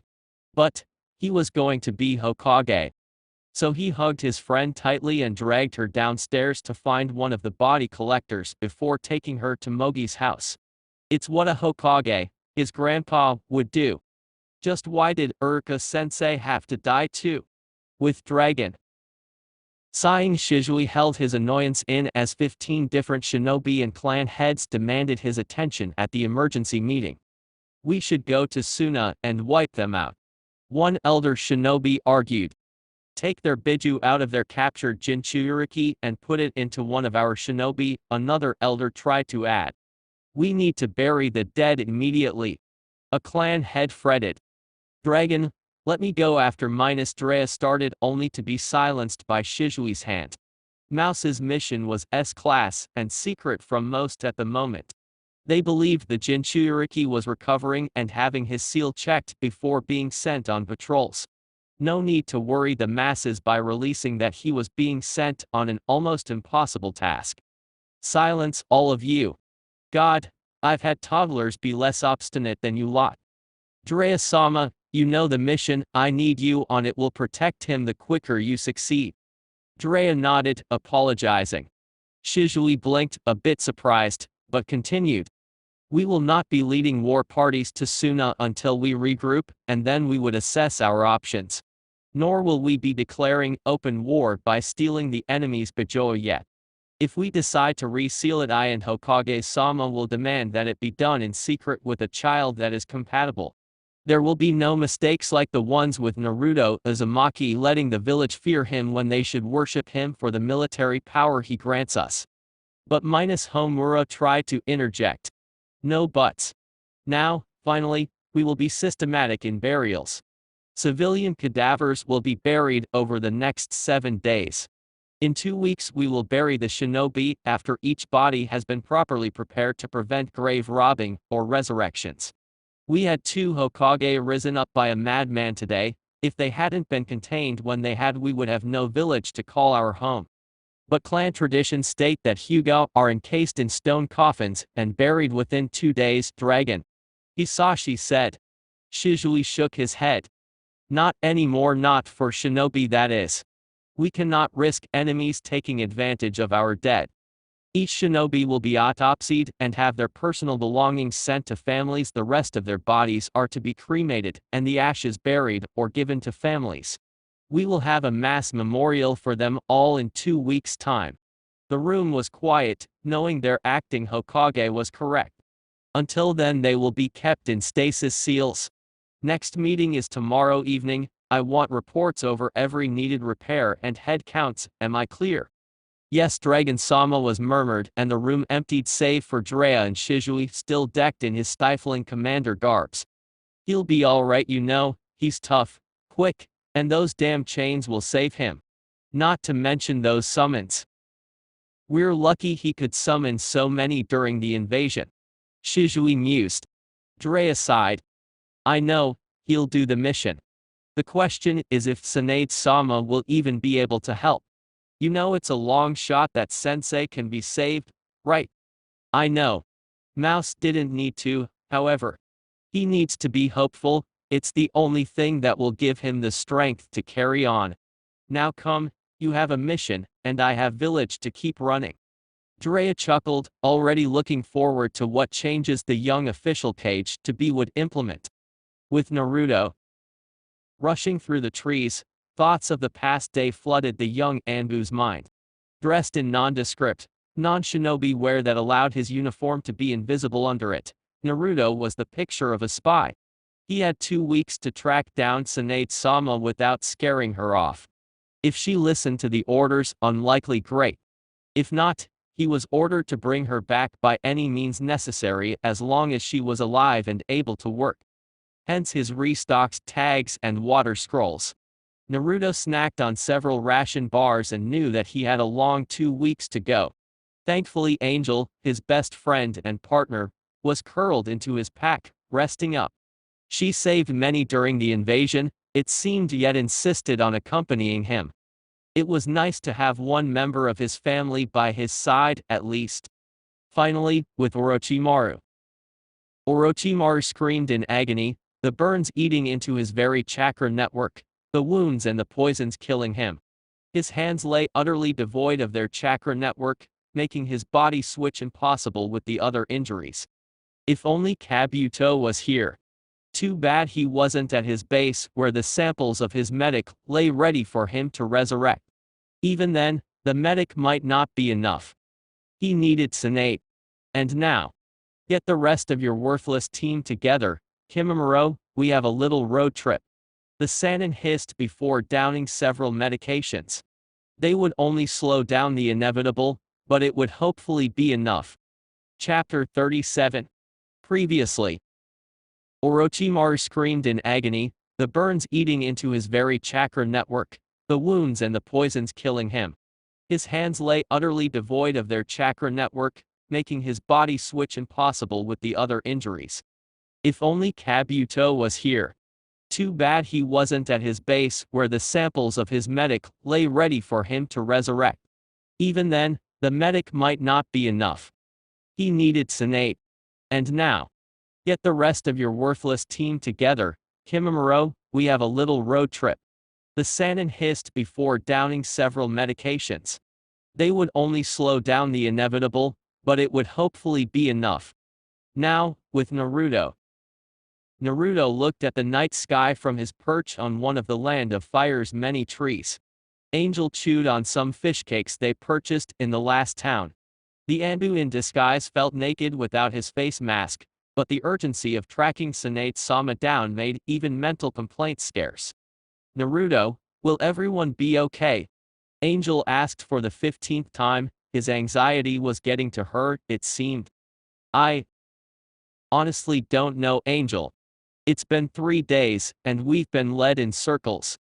Tsunade-sama is elusive, but the gambling competition in Tanzaku quarters might be enough to hold her until we arrive. Naruto tried to sound somewhat optimistic, but was failing. Angel decided to drop the pestering and jumped up to rest in her partner's now messy brown hair. Being able to henge really a shape shift into anything or anyone made being inconspicuous a piece of cake, especially as detecting something like changing his hair was nigh impossible with the young ANBU's skill. Getting to Tsunade in order to deliver her orders would be a piece of cake. It was the convincing the slug Sannin to follow them that sent shivers through Naruto's still tired body. With a final sigh, Naruto packed up the rest of his food and straightened his tattered cloak. They had 18 hours to make it to Tanzaku quarters for the start of the gambling championships. Hours later, and the cloudy night ended up forcing Naruto to channel Kurama's eyes, red slits illuminating the forest. Even with Kurama still sleeping, Naruto had access to the minuscule amounts of chakra needed for the eyes and the extra night vision they gave. Angel snickered. "What?" he growled, keeping his guard up for any attacks. The Hellcat flicked her tail in amusement, jumping beside him in the trees. "I'm just remembering what Genma said about how your red eyes gave him the heebie-jeebies ever since you used them in that mission." "Which mission? I've had to endure him and Hayate on several missions unfortunately," he groused. "Oh, just the one you had to be a little noble girl," Angel said. Naruto choked on air, hating that mission. That bastard, he promised never to talk about that, they all did. Sure, he looked epic when he killed those Tsunanins after the sleepover part of the mission and made Konoha gain a long-time employer with the shipping tycoon, but the teasing Hayate squad gave him for having to be and act like a princess always grated on his nerves. Being a proper young lady would never be one of his life goals. Unfortunately, everyone found amusement in that mission, namely Hikaru, who still had photos, which Naruto blackmailed him into not spreading, and his adorable feline partner. "Is it true that you fought 3 perverts in your kimono and flashed them to get an upper hand?" Angel asked excitedly. Naruto balked. What? Where the hell did you hear that?" "Oh, the Chunin Gossip Club, of course," Angel said, looking pleased. "You know, sometimes I worry about your intelligence." With Hikaru, the young Hyuga prodigy that nobody recognized, paced the border restlessly, Byakugan active. So far not one hint of Orochimaru, not that he really expected any, but still nor his subordinates. The original plan for Konoha was to launch a war party on Odo and Suna almost immediately following the invasion, especially since they had no Jinchuriki, but with Hokage-sama incapacitated and the daimyo wanting to play it safe until his old friend's fate was decided, Hikaru was stuck waiting and playing cleanup. It pissed him off to no end. Orochimaru being alive altered many plans, and now Naruto was more than likely racing the snake freak to find Tsunade-sama, someone who might not even be able to help. "No, stop thinking that, Hikaru. You're supposed to be the positive and easygoing one of the squad, keep your spirits up." Hikaru mentally berated himself. But how could he still be so happy with him separated from his team, some of whom were fighting for their lives? "Takeo, our replacements have arrived," Hana interrupted his thoughts. She held out a scroll from the village, ready for him to read. With a dutiful nod, the Hyuga opened it, eyes widening at the content after he deciphered it. "Emergency Squad C. Captain Wolf. Mission tracking and elimination of key locations within Odagakure. Location, Land of Rice. Rank, High A-low S. Details. Intel from Drea-sama says the snake is out of the nest, leaving many key locations unprotected. Enclosed is a map with generalized locations of 2 bases. Seek and destroy these locations while the numbers of surviving Odo personnel are within double digits. Additionally, operatives are implored to stop by the daimyo's palace to put it under new management without implicating Konoha or her allies. Time range 2 weeks or when the 2 bases are destroyed and the visit to the daimyo's place is complete, whichever occurs first. Note: survival comes first in this mission, and if bases prove too well protected, operatives are ordered to return. May the will of fire guide your steps. Attached was a scroll with the necessary seals, bandit clothes, and supplies. Hikaru had a giddy feeling in his bones, finally feeling useful. Sure, his team of trackers was not perfectly ideal for if something went wrong, and they were tired, but Hikaru ignored it. If they succeeded, they'd have put another dent into Orochimaru's home and taken out the daimyo. That part of the mission was obviously tacked on by Dragon-sama, seeing as it was written in his personal code, not the ones the elders would know. Clearly his commander wanted the daimyo that sided with Orochimaru dead. Hikaru was glad. He remembered from the briefings before the invasion about how the current daimyo was technically a fraud, as he was merely the former attendant of the actual daimyo, who was under konoha protection until he could reclaim his throne, seeing as the attendant sent 15 assassins after the young noble. Looks like claiming the throne was happening sooner rather than later. Hikaru had a hidden grin. ANBU masks really were the best and clapped Hana on the back. Okay Hana-chan, go get the rest of our posse together. Team Awesome has a teeny tiny mission. He cheered and went to burn the scroll. Couldn't have anyone find out about his fun vacation in Odo, could he? Back with Naruto. Hey, Angel. Yes, Naruto. She yawned, the early morning hours making her sleepy even as Naruto kept on running towards their target, carrying her. What did you do during the invasion? He had already told her about his part, but Angel had been surprisingly silent about her ordeals. You know, I don't want to talk about it, she snapped. Yes, and you know bottling it up will do no good. Talk to me Angel, we don't keep secrets between us. He pointed out. The Hellcat sighed, and began murmuring. Shame rolled over her, and Naruto didn't get why until she began. Flashback, with Angel in the invasion. Angel had originally been with Hibiki and his assassination squad due to some last-minute switch-ups. They were in charge of taking out the minions as they crept through the shadows towards the mountains, where the civilian shelters were. Angel herself had already bitten off the head of 10 shinobi and barbeced 3 with her fire breath.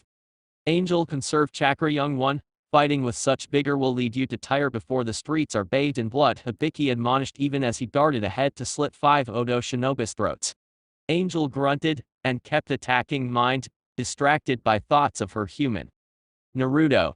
Oh, how she hoped he was okay. She hated that he didn't have her with him, she'd tear into anyone who hurt him. But, here she was stuck killing maggots. Stupid Dragon Sama making me not be with Naruto, I'll pee in his shoes for this. She griped and jumped off another rooftop.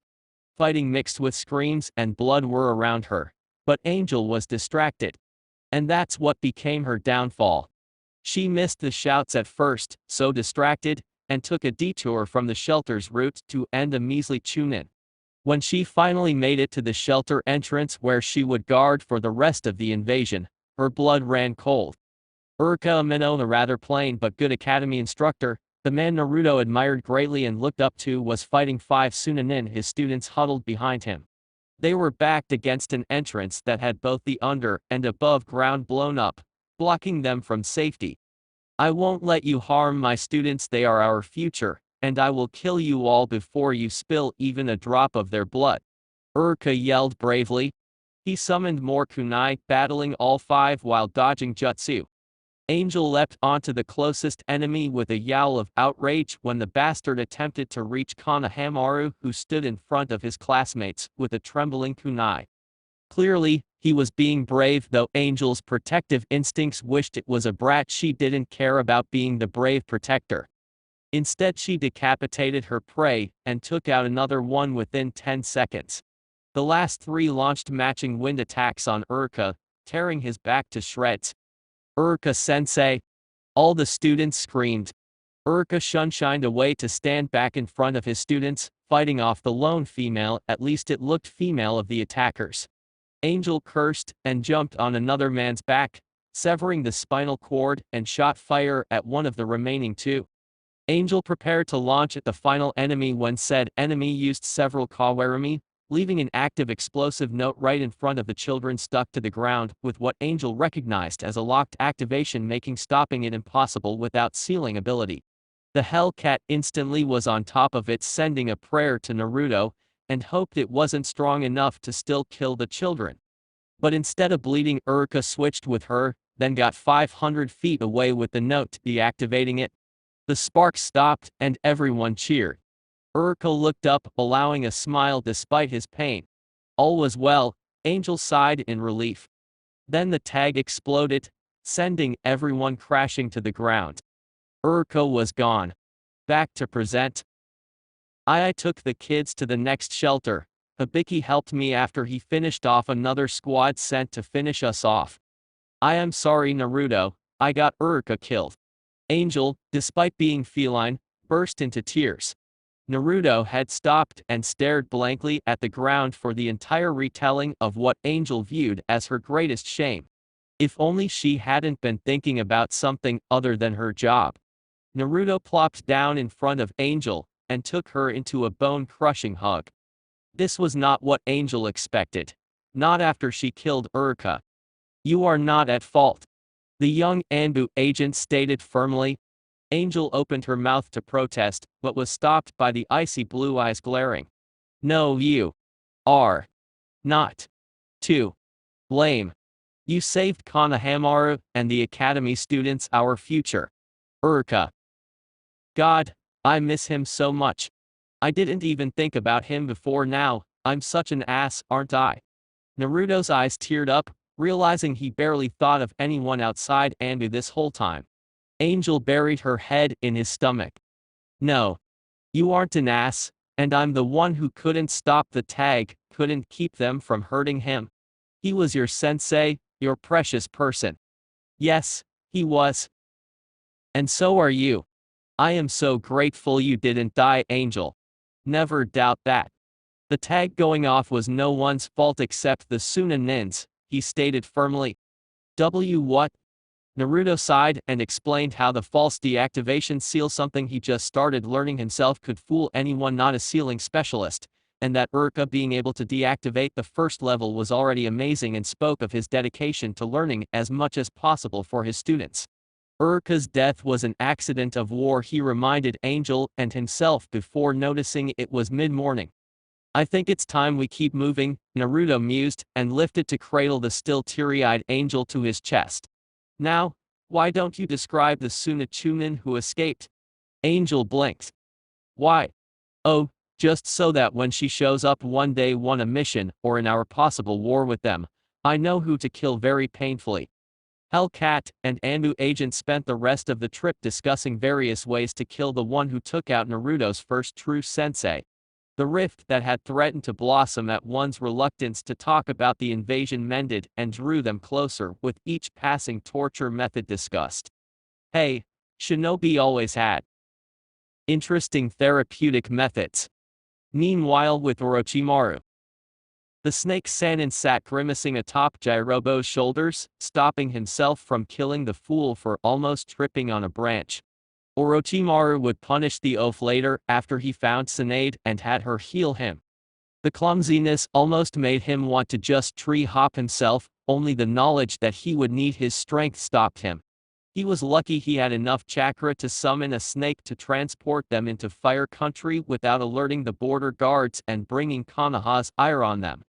But soon he'd be whole once more. Kimimaro, where is Tsunade? He hissed as Kimimaro appeared next to the traveling Sound 4. Even while hopping, the Kaguya bowed, something Orochimaru found pleasing. Orochimaru-sama, I have reason to believe the slug Sannin will stop at Tanzaku quarters for their 2-day regional championships in gambling. We should be able to corner her there for you to convince her to aid in your cause.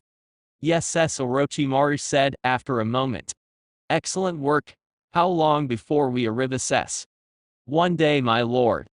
Hurry up and stop bouncing me, Jirobo, he said, smacking the mohawk of the team. Orochimaru had very little time left, and would not do for a man destined to live forever. Meanwhile, with Yakumo, the Kurama heiress stared at her hands, still shocked at what she did despite the proud pat on the head Ferret gave her. She killed, just like Naruto did. She was a shinobi? Or just a killer? Honestly, her emotions were everywhere, leading to the medic Shinobis asking her if she needed a sedative. Flashback, Yakumo in the invasion. Yakumo was holed up in one of the mountains, hearing the screams and fighting down in the village. She felt so guilty, knowing that she had a personal guard while everyone else had only themselves. Ferret had set her down in the bunker before going to meet with the Konoha shinobi assigned to the tunnels for all the shelters. Well, Orochimaru-sama will be pleased when we bring you back. A cold voice chuckled. In the doorway, looking smug, was 6 Odo shinobi. Crap, Yakumo's mind supplied. Be a good little girl, and we won't hurt you much. One of the other five, they all looked the same, really mocked. Yakumo's heart stuttered, and when a kunai grazed her cheek, she let loose. Oh, you want to plow away? A deep voice echoed through the room, emerging from Yakumo. She wasn't sure what was happening that made her suddenly a bystander in her own body, but the smell of urine informed her that the shinobi were not amused. Huh, wonder if Naruto or Kurama ever have their enemies pissing themselves? I'll have to ask over our next ramen date, meal. The heiress wondered, not knowing if she should be afraid of her suddenly demonic voice and demeanor. At least the Kyuubi would find it amusing. He'd probably make Naruto tell her another story of him causing mass chaos and destruction. She clearly had odd choices in friends. The enemies at her door had no knowledge of their targets' less than sane musings. They were much too busy being terrified out of their wits, one guy going so far as to start some hand seals with the grace of a drunk toddler on caffeine. Earth style, he managed before suddenly stopping and plunging a kunai into his own heart. The room shifted for Yakumo, reality becoming a dozen different scenes in quick succession, each darker than the last. A green version of her, a mirror image save for the coloration and face. She did not have a horn or fangs. No matter how epic that would be, thank you very much, stood next to her. Let me take care of my itty bitty Yakumo.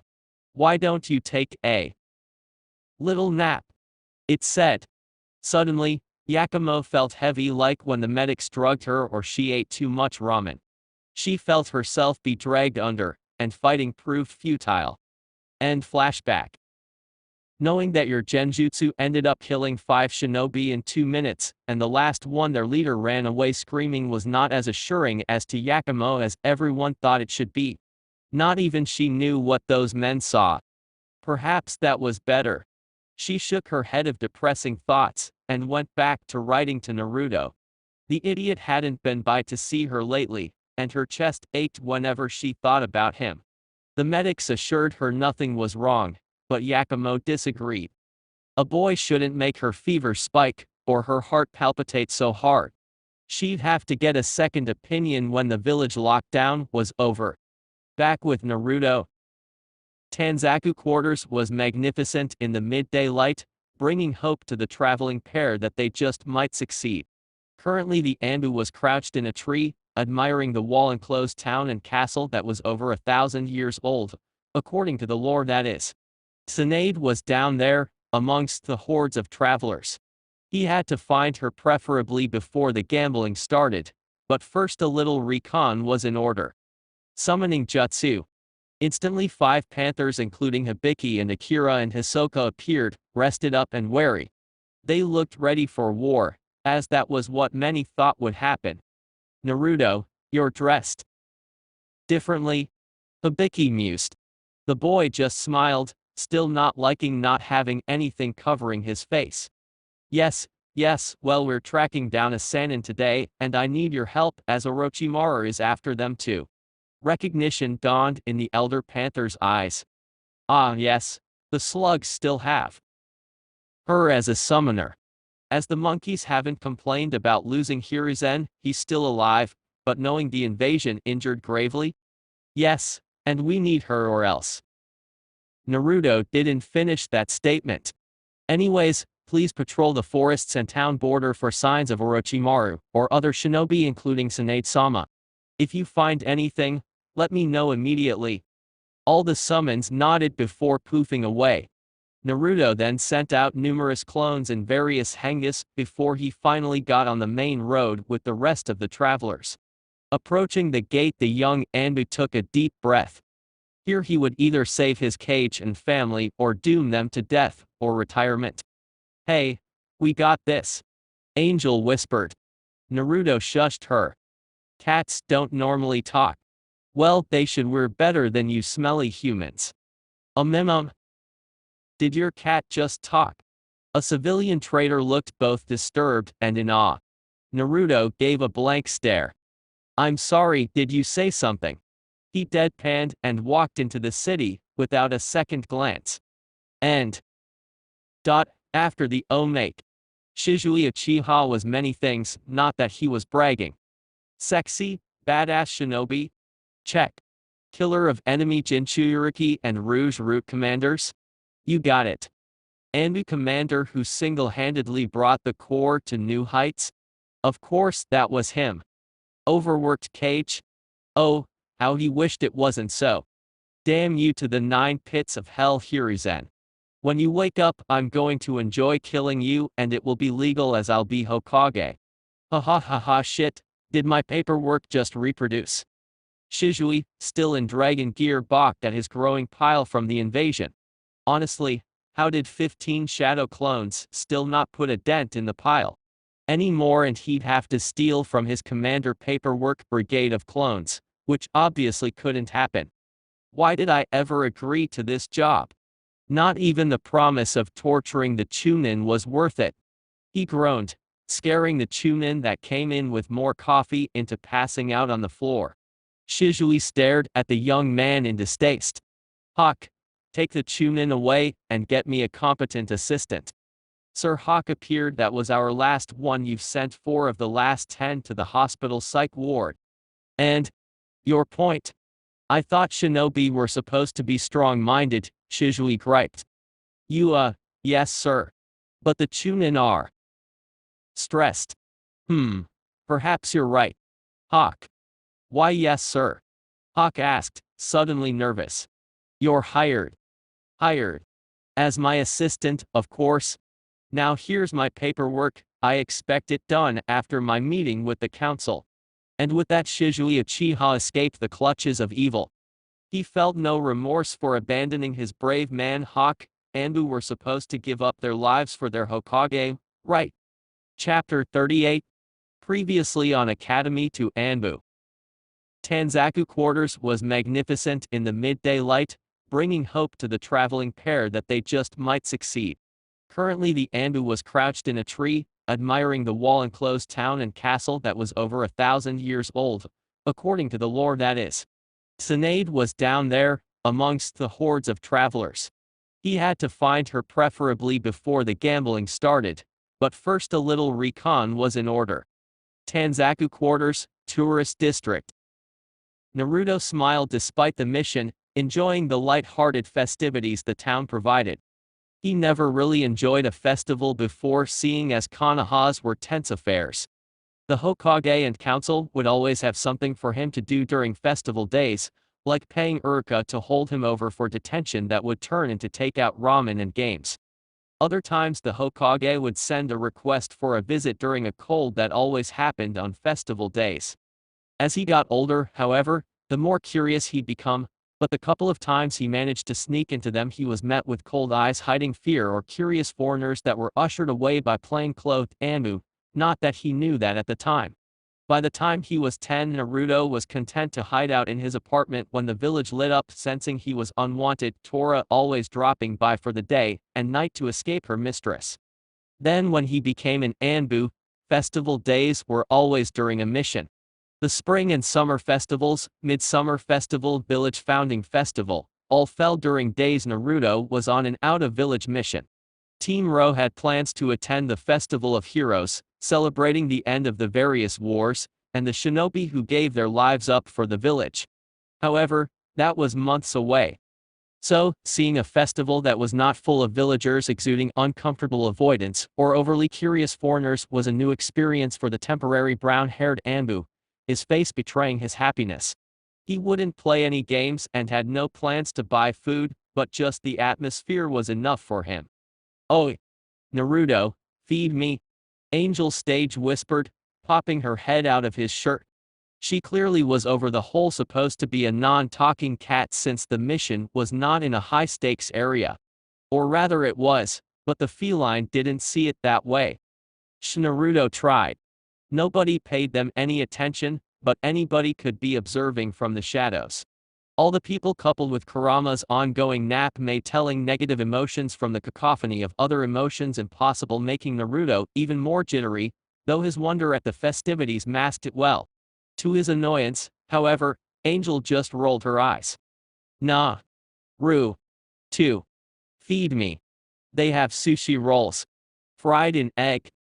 Stop talking and I will, he said, and Angel's happy nod made the fact he was wasting valuable money and time easier to accept. They had to do reconnaissance after all, right? That's what he told himself as he paid for overpriced sushi encased in egg and vowed to not get distracted again, on his lookout for where Tsunade could be staying before the tournament. That is, until he saw it, a game he always wanted to try but never could, ring toss.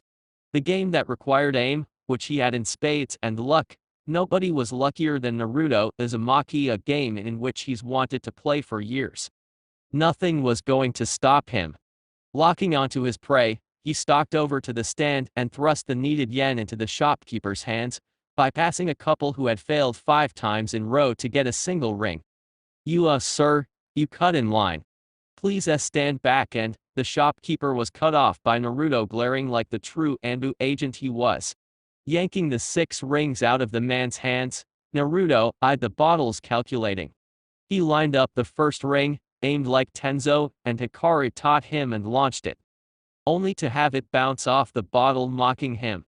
Growling, the now very embarrassed ANBU turned to the owner. "This is rigged," he said. The owner shook his head frantically.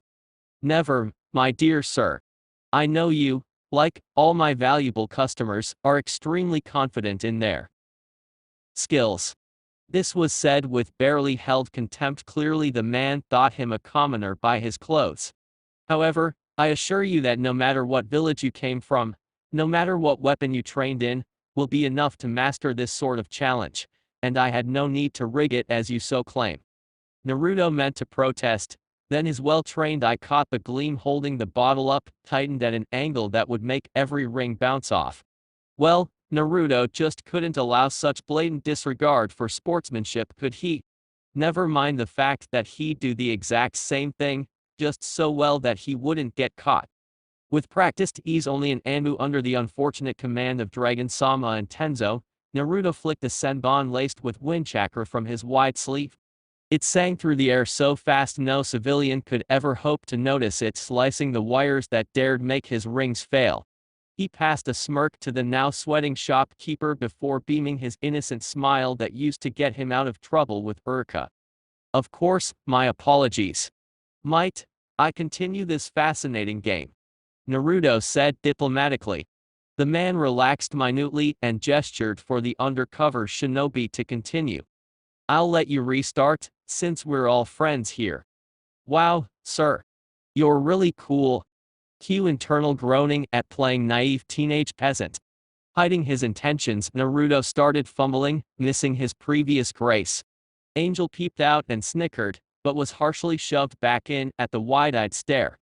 Determination filled Naruto's being, much like when he was aiming at Jiraiya-sama during spars. Nothing would keep him success this time. One ring landed with ferocious certainty on the far right ring. 2 and 3 went one after the other on randomized bottles. 4 flicked out like a viper, almost toppling its bottle over.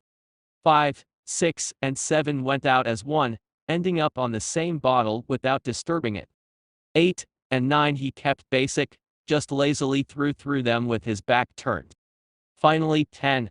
For this one Naruto threw high up into the air. The shopkeeper looked ready to call the game, but the ANBU shushed him, and in moments the ring came back and landed comfortably on the far left bottle at the top, worth maximum points. "Wow, that was so much fun," Naruto gushed. The man had his jaw hanging as he shakily motioned to the wall of prizes, most of them masks. Naruto looked pensive, before yanking Angel out and plopping her on the counter. "How about you pick, girl?" "Why you? You're letting your cat choose." Naruto tilted his head. "Why, of course I am. Why wouldn't I?" he asked. Confusion laced his voice. "Man, messing with idiots is fun. Maybe I should try doing this in Konoha. I like the way you think for once."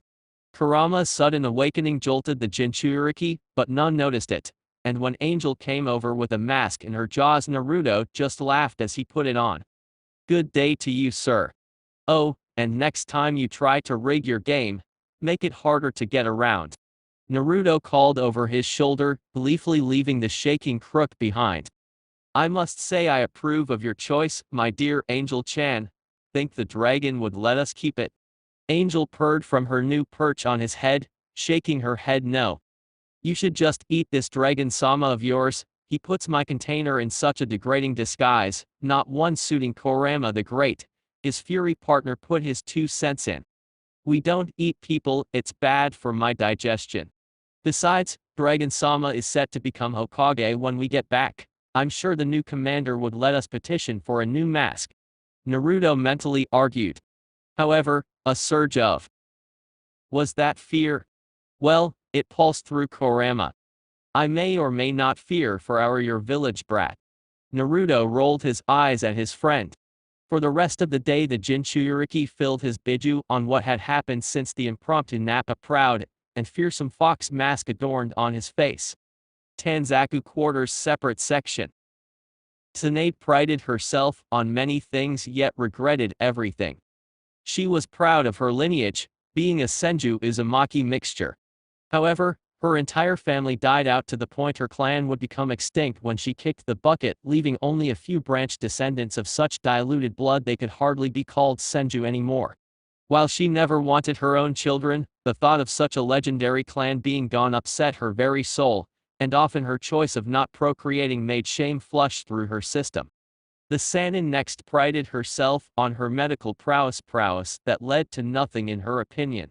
What was the point of being a medical genius who invented hundreds of advancements when her abilities failed not one, but two of her precious people? Nothing. There was no point, not in Tsunade's opinion. Her fear of blood was crippling, and often thoughts of her past made her curse her 5-year-old self for figuring out how to revive a fish just on a book. Really, if she could, Tsunade would go back to the beginning and not enter the academy. She'd cry to her grandpa who would give in to her whims, as always, and instead she would find something mundane, maybe become a doctor without jutsu. She'd keep Nawaki from the hell of Shinobis as well, make him see the beauty of no fighting. Maybe even beat the Hokage dream from his thick skull. Finally, she'd force Dan to retire before that mission, and maybe brainwash him against the Hokage position, the one that took him from her. But most of all, Tsunade regretted leaving. Her pride in her pain made it impossible to come back anytime Sarutobi-sensei sent out his desperate pleas, and her fear of facing her past kept her moving. But if only she could just force herself back to her home, sit down with her sensei, maybe things history war death. So much death would stop choking her to insanity. Oh yes, Tsunade regretted her whole life, regretted that she still felt pride in her accomplishments, regretted that she still saw her country as the best, and refused to betray it by traveling to lands they fought against in the 3 wars. Tsunade-sama is. Are you okay? Shizui, the only person she never had regrets about, gently touched her shoulder. Blinking, Tsunade stared at her winning hand of poker as the dealer and other patrons gasped at her now monstrous winnings. It seems she had played multiple hands without realizing it, winning enough to pay off several of her debts. Too bad that whenever she won, darkness followed. Shizui. She barked harshly, hiding her trembling voice. Get the money, we're leaving Tanzaku immediately. What? We just got here, Tsunade-sama. Tsunade-sama. Tsunade-sama. But it was too late. Tsunade had already started towards their hotel, leaving a distraught Shizui and Taunton. The pig had a feeling things would be getting quite interesting as a faint scent of snake whiffed through the air. Gulping, the faithful companion, the most difficult master in existence, gathered the heavy briefcase and moved to follow her mistress. Dull gray eyes and white hair followed her every movement. Later. Having your old teammate land in a painful crouch before you after almost 20 years apart was not what Tsunade expected to be her darkness from winning. Honestly, must the universe hate her so? She just wanted a short walk by the castle before fleeing her past again, and out popped Konoha's psycho Orochimaru and henchman. She noted dryly. Said henchman looked offended, but the snake Sannin hummed in amusement. Tsunade, you look tired, he said with a sick smile. She repressed a shudder. Better than you, I bet, Orochimaru, Tsunade mocked.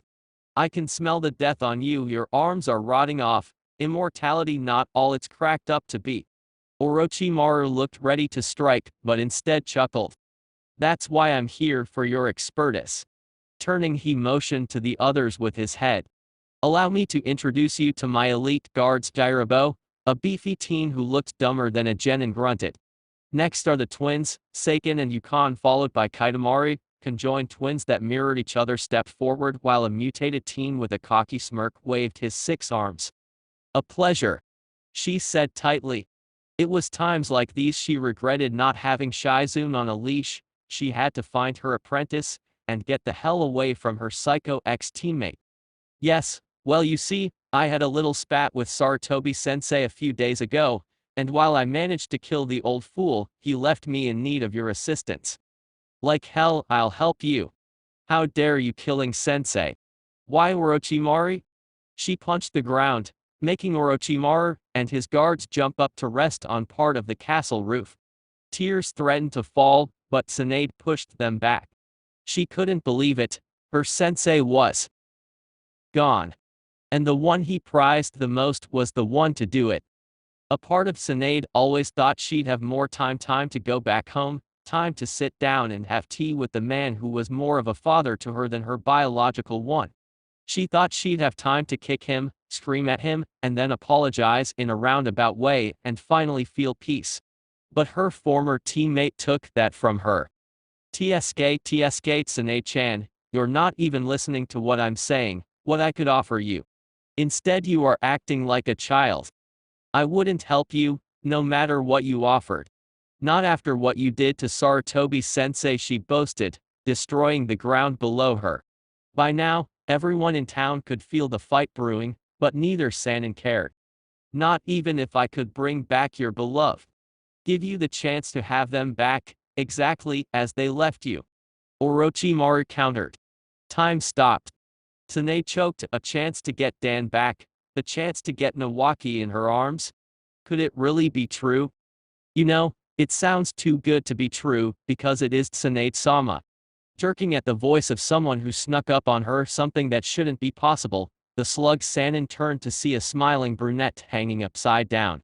A cat crouched above him, expanding to the size of a panther. A shinobi then. Moments before, with Naruto. He checked every gambling house and hotels, getting more and more frustrated with the lack of results. The only lead was from the main gambling hall, who admitted Tsunade cleaned them out somehow, before running away like the hounds of hell were on her heels. Thanking the civilians while acting like a lost nephew, Naruto slipped into an alleyway and summoned Akira and Hisoka from their patrol. Naruto, what the hell? We just got a sniff of the snakes, and you pulled us away. The tiny panther ranted from her spot on Hisoka's head. Naruto stiffened. Snake? As in Orochimaru's already here. I've got a bad feeling about this. Kurama remarked. He had been mentioning foul emotions being around the area. Well, maybe. That or Mandatem is here, either way I was going to find out and kick their slimy tails. Akira huffed. Okay. Either way, I need you to help me track down Tsunade-sama, he said, and held out the chips she used, having swiped them for scent. His summons glanced at it, took a big whiff, and wrinkled their noses. Yeah, we can find her. Just then a shockwave echoed through Tanzaku quarters and Naruto looked up dryly at the source, the tourist castle. I believe we have found our elusive medic Nin. Back to the present. Kukukaku, Naruto-kun. I almost didn't recognize you with that impressive shape-shifting. The QB does bless its user with many gifts, though what I'm most interested in is your Uzumaki gifts. Won't you please let me study them? Tsunade's eyes widened at this. Uzumaki QB Jinchuriki? The only Uzumaki she knew of was Kushina, and she supposedly died almost 13 years ago. Ma, you got me, Oraki pedo, sorry. But Hokage-sama forbids his shinobi from fraternizing with the enemy. The newly named Naruto chirped. His eyes widened, however, and appeared next to Tsunade before she could blink. So fast. Who the hell is this brat?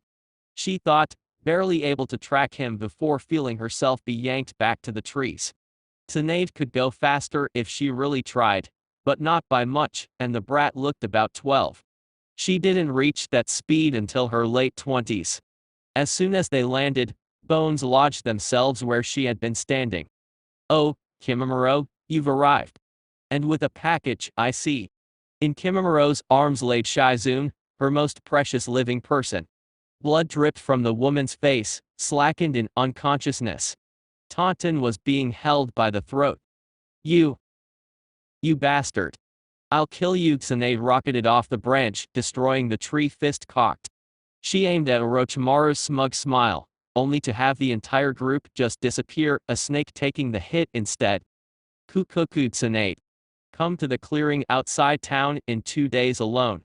Agree to help me and I'll not only give you your brother and lover back, but Shizui-chan will remain unharmed. Decide not to and... well, you know. Oh, and Naruto-kun. I'll see you soon."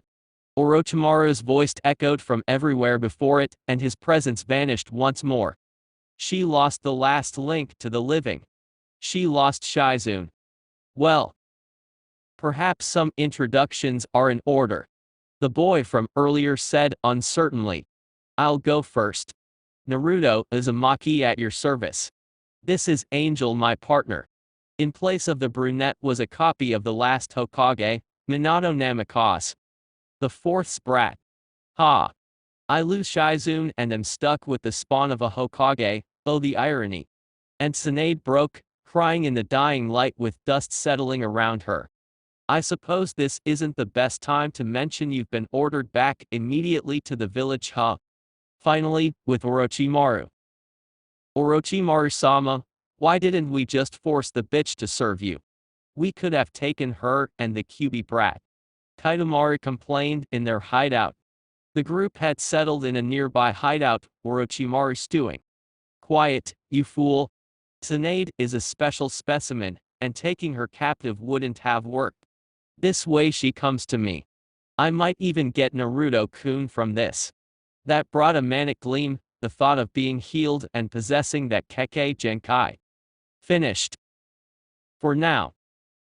Oh, make time. Night, Konoha. Ever since the invasion, patrols have been hectic for all levels of shinobi. ANBU would take double or even triple shifts, border guards had to complete the same number of rounds with half their people, and genin were introduced to the joys of hospital duty. But no other group could hope to hold a candle in most stressful, overworked patrols than the lowly Chunin of Konoha. Given the most areas, in their opinions, to look over, the least wages, and a freaking monster that hunts them nightly, the Chunin population felt they were the underdogs in their village. Especially after the invasion, where they were asked to volunteer more shifts.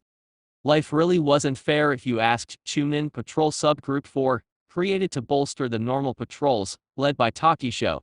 This is where we start our tale of how this group of 3 men learned the true meaning of fear. "Taki, think we can take a break?"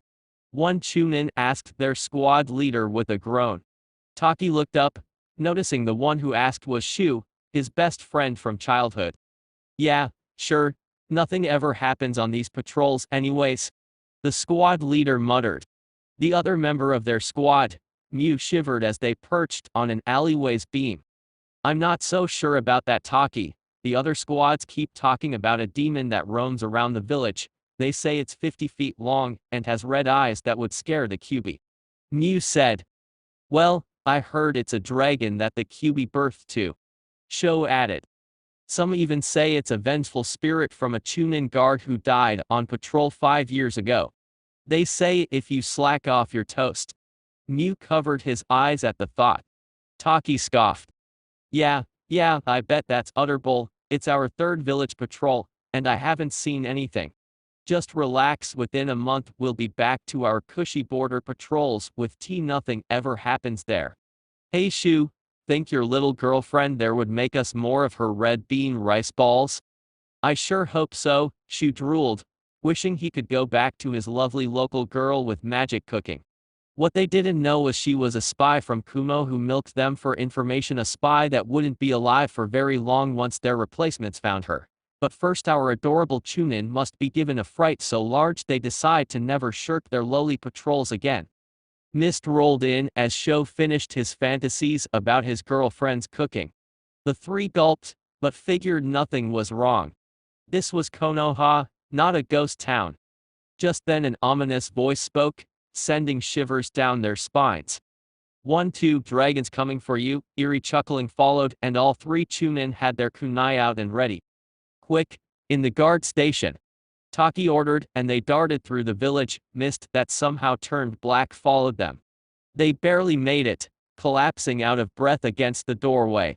Happy they were the only ones in it, Shu, Taki, and Mew believed themselves safe. 3-4 lock your doors. The voice sang out. Instantly the door just vanished, and the mist flooded the station. Ah, don't eat us. They screamed. The demonic voice chuckled. 5-6, better hide and quit. Now the mist became thicker. Quick the closet. Mew cried and the now openly sobbing trio crammed into a broom closet.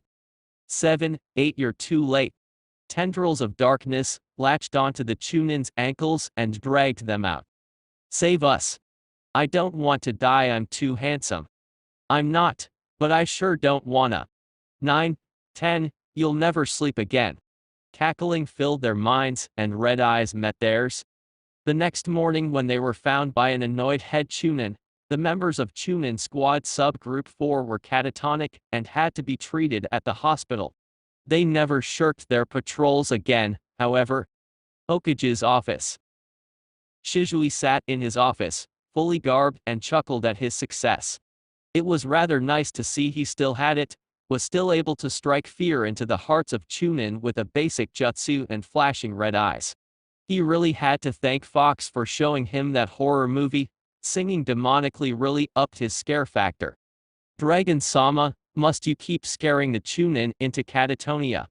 That squad's the 5th this month to have to be rehabilitated at my hospital. Show some restraint when punishing them. The current head of the psych ward growled in frustration. Sure, the Chunin never did have the guts to screw up again, but it cost the village a fortune to coax their minds back to a semi-sane place. Well, they'll never incur the wrath of the dragon again, will they? You're dismissed. Shizui waved a flippant hand, sending the grumbling medic out. With a happy sigh, Shizui propped his heels on his desk and wondered when Mouse would be back with Tsunade to fix his ANBU. Chunin were too fragile and his men could endure more of his boredom. Sir, you called for me. A rather jittery Chunin, one who never quite got over their own encounter with him in his early days, peeked in. The mousy-haired man bowed when Shizui just continued staring, still shaking slightly. At least the minion never slacked off, and since the time Dragon taught him a lesson, his mission record was spotless and his reports thorough, if a tad excessive. Go to this outpost near T, find out which local girl has been giving food to our patrol guards. Shizui said nonchalant, pulling out a rather pointy kunai to mess with. The Chunin gulped. I assume I am to ascertain if she is a threat? He asked. A lazy flip of the kunai was his answer. And if she is? The usual treatment, take your full squad. A moment of silence passed before a dark aura spiked. Well, do I have to use you as a training partner for a week to beat some common sense into you? Dismissed. With an eep, the poor Chunin was across the village, leaving a cackling ANBU commander and concerned ANBU guards. Not that they would ever say anything, of course. Chapter 39. Last time on Oda. Naruto used dozens of shunshuns to escape the bones and had chains going wild with tails, but he still got torn to ribbons. Eventually the torrent stopped and Naruto was so adrenaline high he didn't feel any pain. His QB chakra pulsed before receding, his max long spent. Naruto, Kurama said. Naruto could barely hear him. Instead he focused on the collapsed form of Kimimaro Kaguya. Gray eyes met red ones and the two opponents knew the end had passed. I will not. Kimimaro tried. Blood poured from multiple places, both from himself and Naruto's chains throughout the fight. With a final shaky breath, Kimimaro died. Naruto let out a sigh of relief and collapsed on his bottom, intent on getting up to help Tsunade or the other fights. But he couldn't move. And he couldn't breathe, every intake feeling blood filling his lungs. His now cloudy eyes drifted down to his lungs, where right below his heart a thin spinal column went through to the other side. It missed his heart, the only reason he was still living, but when Naruto tried to raise his arm to grab it, he couldn't. It was like all his strength was sapped out, and his life was fading. Kurama, he choked. Naruto. Naruto, hold on. You have to pull it out now. Naruto. Don't you dare pass out. Naruto. But Naruto was already falling to the side. His last conscious thought was that Dragon-sama would kill him for dying. Naruto, he heard. But he had no clue what that word meant. With Tsunade. When Tsunade reached the boy, who reminded her of Nawaki, she felt her insides turning to slush. All she wanted to do was throw up and forget about the growing puddle of blood and bone protruding out of his lung. Naruto had been impaled. If he was anyone else, she would be staring at a corpse. If he was anyone else, Tsunade would feel justified in running off to save Shizui. But Naruto was not anyone else, he was a Jinchuriki. Already she could see the Kyuubi chakra attempting to close the hole and corrode the Kaguya's Kekkei Genkai away, though it was futile. Blood. Just like Nawaki. Just like Dan, like the war, the hospital. Blood, blood, blood. Oh God, all this blood. Can't do it. Blood. Blood. Blood, blood, blood minus. Okay, Tsunade, you can do this, she muttered like a mantra. Steadying her hands, she gripped the bone and pulled, slowly. Normally it would take forever, requiring her to saw the impaling object down and take out as another medic Shizui healed the damage left behind. However, she didn't have that kind of time and Shizui was who knows where. Thus, Tsunade yanked it out with little regard for protocol. Considering her patient did not flatline, she took it as a minor victory. RG Naruto moaned, still unconscious. Tsunade instantly had both hands on his chest, using chakra to simultaneously siphon the blood out and mend the hole. She pointedly refused to dwell on the fact she was kneeling in blood, breathing in blood, covered in blood. Blood. Blood. Blood everywhere. Oh God. What was she thinking? She can't do this. Blood.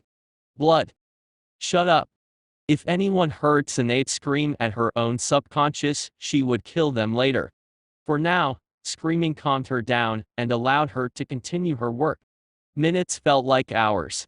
She connected blood vessels and inflated a lung trying to collapse. Tendons that were shredded in the chest got reattached.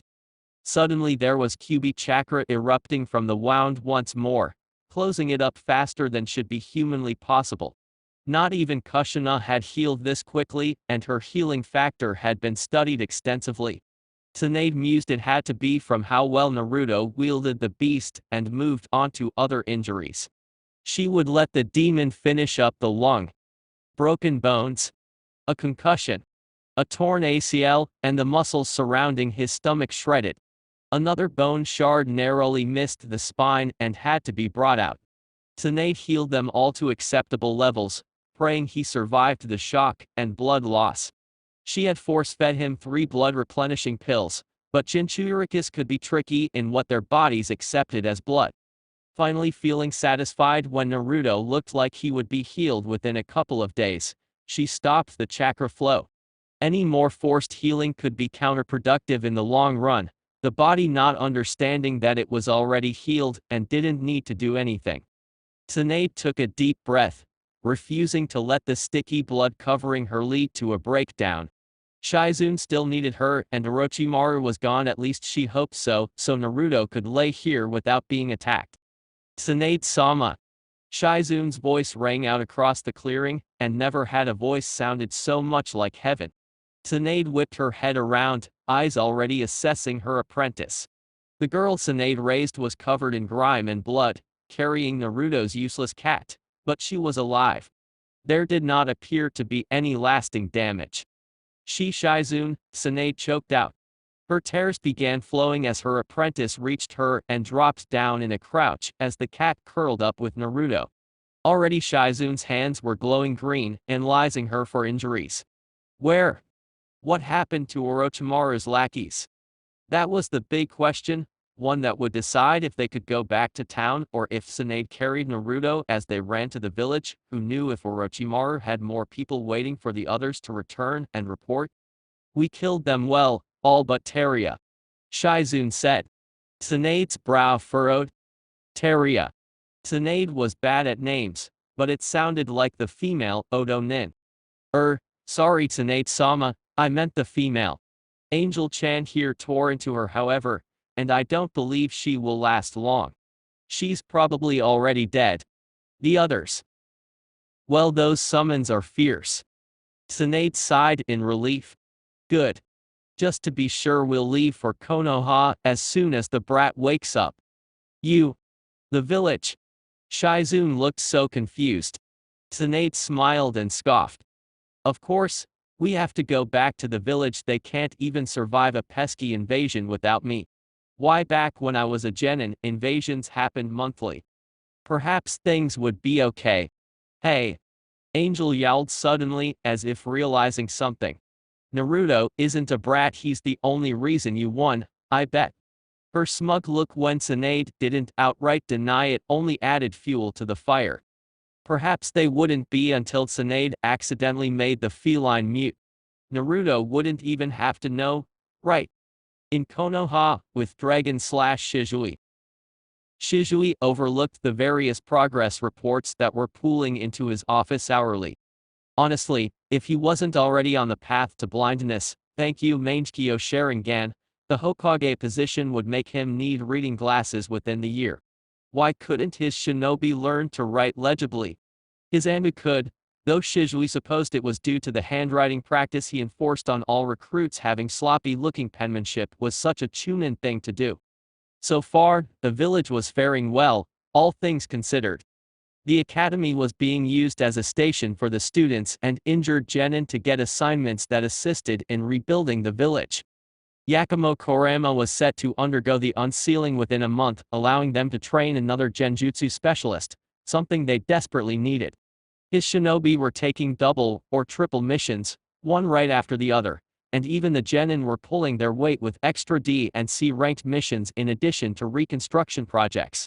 By the end of the week they could hold their village-wide memorial, letting everyone move on with their grief. If only Mouse would return with Tsunade, they could get everyone, including the third, back to fighting condition. Only then could Shizui feel slightly relaxed. Konoha was headed to war, and they needed every able body they could spare. Dragon-sama, the head ANBU medic dear, said as he dropped down in a crouch.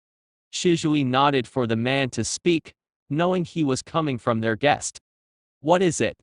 Dragon-sama, the Suna Jinchuriki had to be suppressed by Tiger again. The strain the 5-point seal put on the already faulty containment seal is tearing away at the Jinchuriki's mind.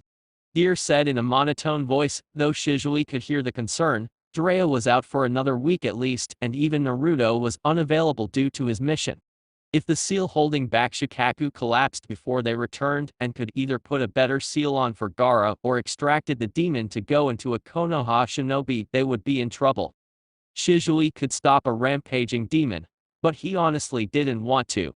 Killing such a pitiful prisoner as Gaara, one that had the potential to be a much-needed ally, also didn't sit well with him. If only they could get Gaara to do his damn job and suppress the tailed beast within. While a seal is necessary to contain the beast completely, Gaara actively wishing for the seal to break and kill himself was not helping matters. This childish behavior had gone on long enough, and Tenzo could not keep doing this. I will handle this, Shizui stated, standing up. Before his ANBU guards could follow, he did a series of shunshuns until he was outside the secure building that held Gaara. It had been around since Mito Uzumaki and was built by her specifically to hold Jinchuriki in the case of them losing control or needing to reseal their demons. Walking down the hallways that oozed suppression seals, Shizui stopped outside the door that housed what could either be a magnificent ally or temporary vessel until they transferred the demon. Dragon-sama. The three ANBU guards saluted. Captain Tiger is with the Jinchuriki now, sir. Shizui suppressed a smirk at his ANBU, wishing he had the time and energy to mess with them. However, he was on a schedule and the elder meeting in an hour was not one he could miss. Stand down, he ordered. Without another word, Shizui slipped into the dark room. Tenzo didn't need him to speak, leaving with a nod of his head. If only all his shinobi could read his mind like that. In the middle of the room cell really sat Gaara, encased in wooden cuffs. Sand was in heaps around him and his dark eye bags were somehow even worse. A foul stench hung in the air, mixed with hints of chakra. In other words, Gaara looked like death. You are causing problems for my ANBU. They're blunt, and to the point. Shizui preferred to settle this matter quickly. That is their problem, Gaara replied, monotone. They should let me die. I am worthless. Well damn. Shizui had not been expecting such honesty. If you behave, we can remove the 5 elements seal and begin negotiating. Shizui acts as if Gaara's admittance of suicidal thoughts did not happen. However, that cannot happen if you have no will to live. I do not. Gaara looked content to die, but Shizui really didn't want to have to create another Jinchuriki for his village to have to wait for a child to grow up and master the demon. It would be much easier if the boy would work for Konoha. Sure, Shizui was planning on resealing the beast that died with Han when it resurfaced, but the task of protecting a child Jinchuriki was massive.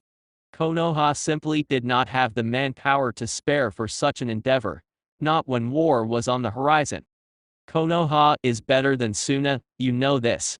We have no doubt fed you better, no one has hurt you beyond necessary, and my ANBU have not scorned you for what is inside. You would be allowed a shower if you agreed to our terms. Shizui tried again. Bringing in Ibiki would have defeated the purpose of recruiting Gaara, so they had hoped this isolation would have worked. It didn't. Holding in a sigh, Shizui prepared to leave after giving one last warning about trying to let Shukaku free. Already he was thinking of using the Sharingan on the boy to keep him docile, though it would require him being there to monitor. Changing his thoughts with Kotoemitsu Kami could work, but Shukaku could just mess it up by speaking to Gaara inside his mind again. Why did Naruto Uzumaki defeat me? It was a question said as a statement, and it stopped Shizui in his departure. Because he had people to fight for, Shizui finally said, choosing his words carefully. This could be a turning point for Gaara. People to fight for? Gaara asked. The concept seemed foreign. His village, comrades and friends. I can only fight for myself, there is no one else to fight for. Well then, perhaps it is time you changed that, Shizui remarked, leaving with a smirk. Perhaps the boy wasn't a helpless case after all. Gaara sat in his cell, unmoving for hours, ignoring the ANBU guards that spoke to him and not caring for the food. Naruto had his people. Where were Gaara's? With Naruto. Waking up was not what Naruto thought would happen when he passed out.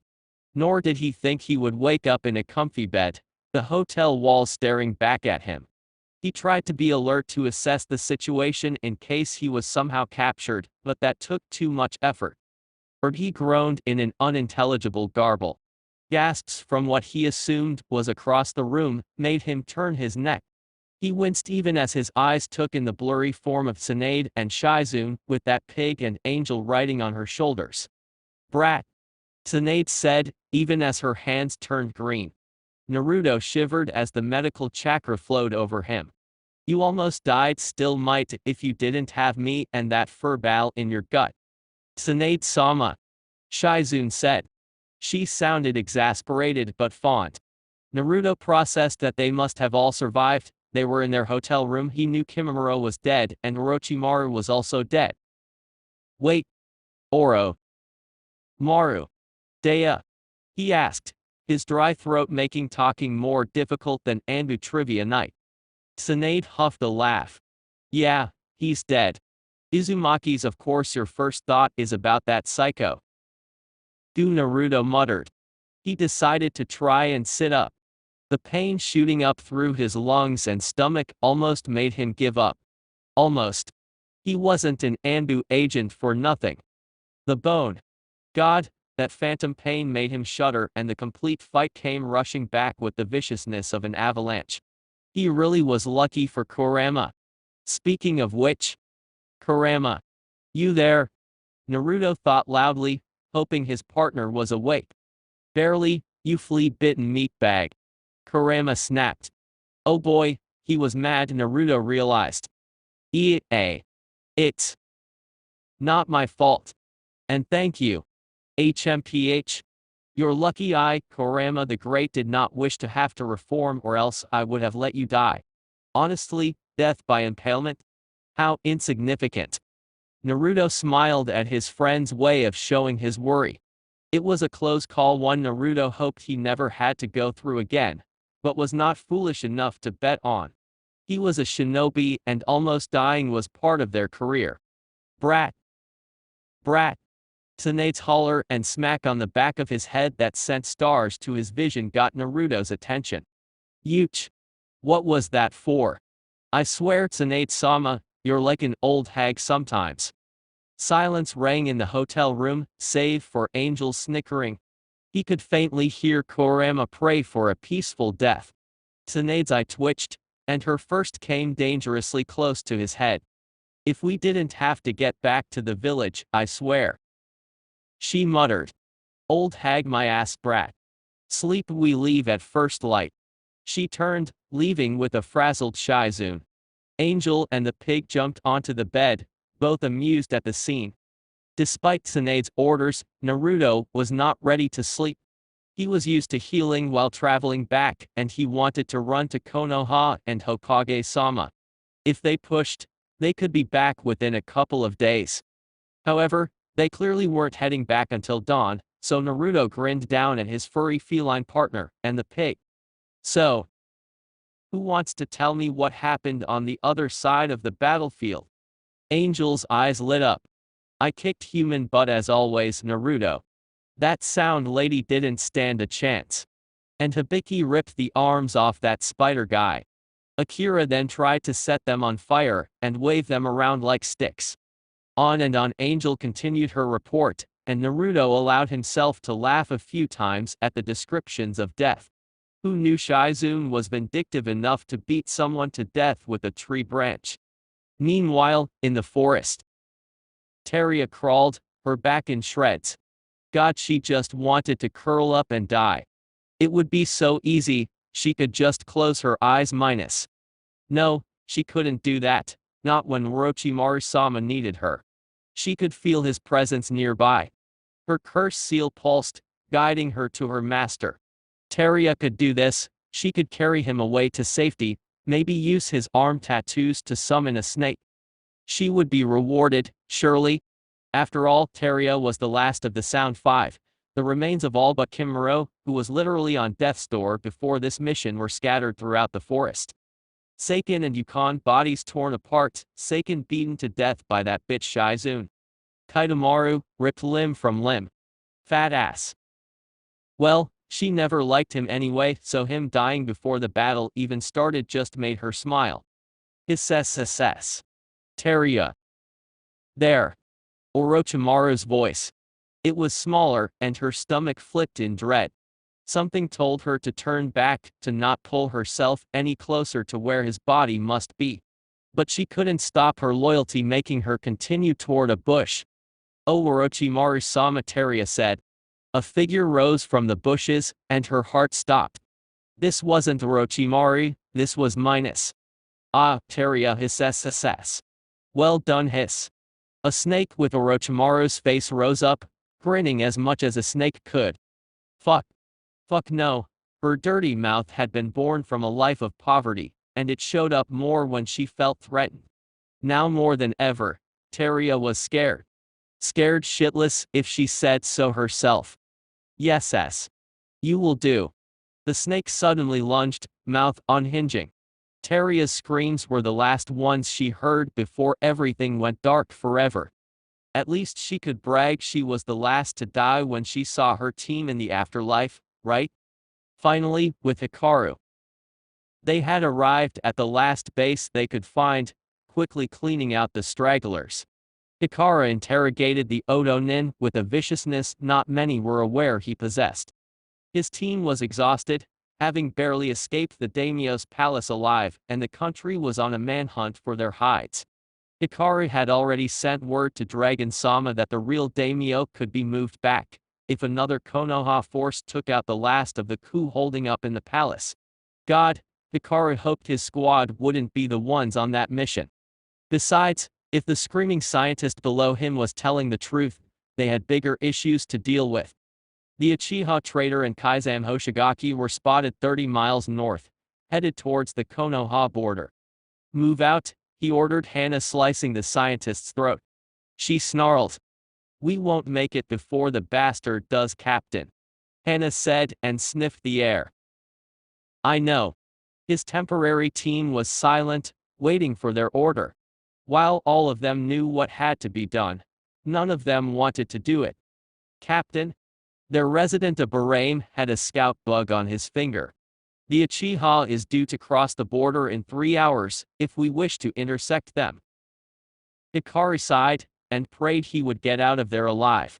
He hadn't annoyed Deidara enough, and Naruto wasn't fully convinced Hikaru was awesome. But, duty calls. Okay. Time to go kick some Uchiha ass. He said with false cheer. I haven't proven that a Hyuga was better than a competent Uchiha since I was in the academy. Activating his Byakugan, Hikaru led his team to their hardest battle yet. And, well, make time. Konoha, Ichiraku Ramen Stand Night. Tuki grinned at daughter, his mind going to all the money they were pulling in. With all the younger shinobi staying out late to help with the reconstruction and thus not wanting to cook, Ichiraku Ramen was making a gigantic profit. At this rate he could expand by next year. Another order. 5 bowls, old man. Hey, Tuki. Gimme more soup. On and on he filled their orders, I am helping. If only Naruto was here in the village. Then, Tuki would be a millionaire with how much that boy ate. Hours pass, and the shop emptied. Tuki stretched as they closed up, thankful for another successful day. Iame had left an hour ago, him not wanting her up this late. Now time for Tuki's favorite part of the evening, watching stars, as he walked, thinking about the money he raked in and the stupidity of his customers. Just as he was pulling his cover down, with a wincing pain in his shoulder and ominous feeling jolted down his spine. Oh bother, he said, whipping out his apron to slap away intruders. If this was another prank by Konohamaru, Tuki was going to show the brat why his name meant killing one with bare hands, as well as making noodles with bare hands. Screams echoed down the quiet street and fog filled the air. If not for the fact Tuki had lived through wars, he would have ran for cover. Another invasion. Why was one this month not good enough? Are they wanting to go back to the days of an invasion a day keeps the boredom away? Honestly, I just wanted to stargaze on my way to Iame. Tuki started walking home, figuring he would get home before whatever was attacking got done with the useless Chunin guards. That is until 3 of said Chunin guards dropped in a heap at his feet. A low chuckle echoed from everywhere. The Chunin started crying, and when they saw him cowered at his feet. Save us. We don't want to die. The demon's out to get us. Tuki facepalmed, and understood instantly what was happening. No, not an invasion, at least those led to more customers, but rather a very bored ANBU commander. Hiruzen had warned Tuki about him. Oh, for Raymond's sake. He bellowed at the cowards. Dragon, leave these morons alone, and let up on the fog, or I swear I will tell Hiruzen about this when he visits next. That seemed to jolt the youngster out of his evil chuckling. The fog let up slightly, and a dark figure flickered into existence behind the 3 Chunin. The figure, clearly the commander, picked the trio up by their jackets and vanished once more, leaving Tuki to go stargazing on his way home. Honestly, youngsters these days, not appreciating the beauty of nature enough, always wanting to play God with fog and wind. Good thing Tuki was smart enough to become a ramen chef. You don't see ramen chefs playing dress up and ruining a great stargazing night. With that, Tuki ambled home, content with his life. Chapter 41. With Naruto, one day later. Like all ANBU agents that passed their training montage, Naruto could force himself to move with grave injuries and act completely normal. Inside he might be dying and wishing to be knocked out and carried back, but his pride as an ANBU Black Ops would not allow such a weakness to show. Well that, and if he let himself be carted back by stasis scroll or piggyback, they would arrive at Konoha sometime next year. Which is why the Jinchuriki was pushing himself to run at top speed despite the protests of his travel companions. Naruto, Tsunade said from behind, far behind. If you keep this stupidity up, you'll open your wounds up, and I am not healing injuries caused by stupidity. Bah, I've had worse. Keep up, old hag. Really? You have? Angel asked, keeping up with him. He gave an eye smile and thumbs up. No, you really haven't, Fleabag. Kurama's ever-cheerful voice spoke up, making Naruto glad his furry friend could not be hurt. Kurama.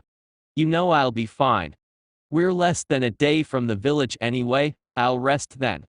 So caught up in reassuring Kurama that he didn't need to be forcefully knocked out, Naruto missed the incoming fist to his head until he was crashing into a branch.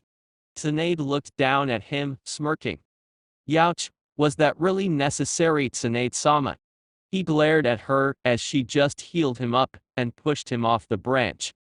Keep moving, brat. You should know calling me anything less than Tsunade-sama will get you a private date with my fists. Tsunade-sama. His injuries, Shizui said. She sounded extremely exasperated, but when Naruto looked over his shoulder, mid-jump she gave him a look that just screamed you deserved it. Naruto rolled his eyes as they kept moving. As long as Dragon-sama remained unaware that he, a dedicated and respectable ANBU, called a Sannin less than their earned suffix, there was nothing to worry about. It wasn't like Tsunade-sama would actually hurt him, she loved him like a grandson. He'd be fine. Dutifully he ignored the growing dark aura behind him emanating from said person who supposedly viewed him as a grandson. Within a few hours, Naruto's chipper attitude had waned. His stomach pulsed with a steady rhythm of agony to the point even Angel noticed the beads of sweat rolling down his forehead. He had ignored all calls for rest from Tsunade and Shizui. His village needed him back, but more importantly they needed Tsunade back in action at the hospitals. Deidara Hokage-sama all desperately required her expertise. Can we stop? Angel's sudden question after hours of no comment had him blinking. He moved to deny her request, or just carry her as they had too much ground to cover, but Kurama decided to be an ass. Right as his foot was about to meet the next branch and propel him, Kurama cut off all of his chakra being used to repair and sustain his host. Naruto jolted in agony and faltered just enough to crash into a particularly thick branch. Why I out to rip you out and seal you in a baby fox, Naruto growled to his tenant who stayed silent, blocking him. Naruto. Angel called and landed next to him with worry in her eyes. Tsunade and Shizui followed soon after. He expected a lecture from them both, but instead Tsunade just lifted him up. Come on, I know a bathhouse that will let us rest for the night. What? Tsunade-sama, we need to get back to Konoha, he said. And we will, brat, after you've had another night of sleep to heal. Honestly, the pace you were going we would have reached the village in a week. Naruto blinked in surprise as they moved towards a well-lit bathhouse and inn, remembering it was run by retired Chunin. Great, if they saw him being carried in while conscious, and they learned he was ANBU, he'd never live it down. Wait, we're only a few hours out, he said, protesting. Shizui snorted while following. Yes, we were, Naruto. But for the last 2 hours you've been moving slower than a genin. It would have been a week at your speed. I'm surprised you didn't collapse earlier. You ANBU are insane. Oh, was all he could say. The pain had stopped. Kurama able to focus more chakra into his wound now that he was not pushing himself. Maybe a good night's rest before sprinting the last bit would be worth it. I want to be back home just as much as you do, Naruto, Tsunade whispered. He tried to speak against that considering her reluctance since he'd met her despite her saying before she was ready to go back, but she shushed him. Really? You've sparked my village pride again. But your health is just as important. Naruto looked down, letting his mouth turn down behind his mask. It was his lack of strength that got him so injured. Logically he knew that he was strong, being a Jinchuriki tended to make one so. But emotionally he knew he had to be stronger for the village. He had almost failed his mission and lost his life. It wouldn't do to die young when his beloved Konoha would need him for war. Just rest.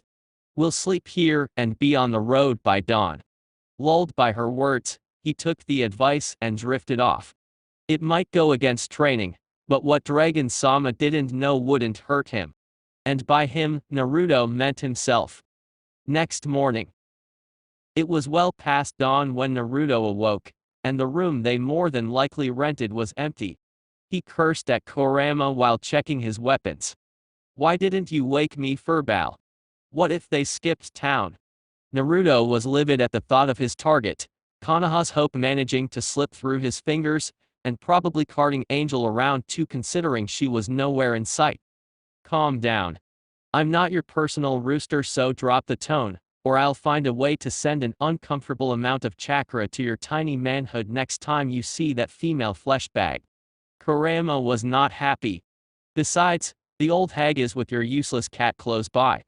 You can sense them if you just calm down. Sure enough, Naruto could feel their chakras like the ANBU he was, now that his body wasn't in agony. In fact, now that he could stretch, he found himself being back to normal save a small jab of pain in the center of his stomach. Clearly, no matter how much he did not want to admit it, Naruto had needed that rest. Now, time to find Tsunade-sama and finish the mission. Less than a minute later and Naruto almost wished he had not tried to locate the notorious gambler.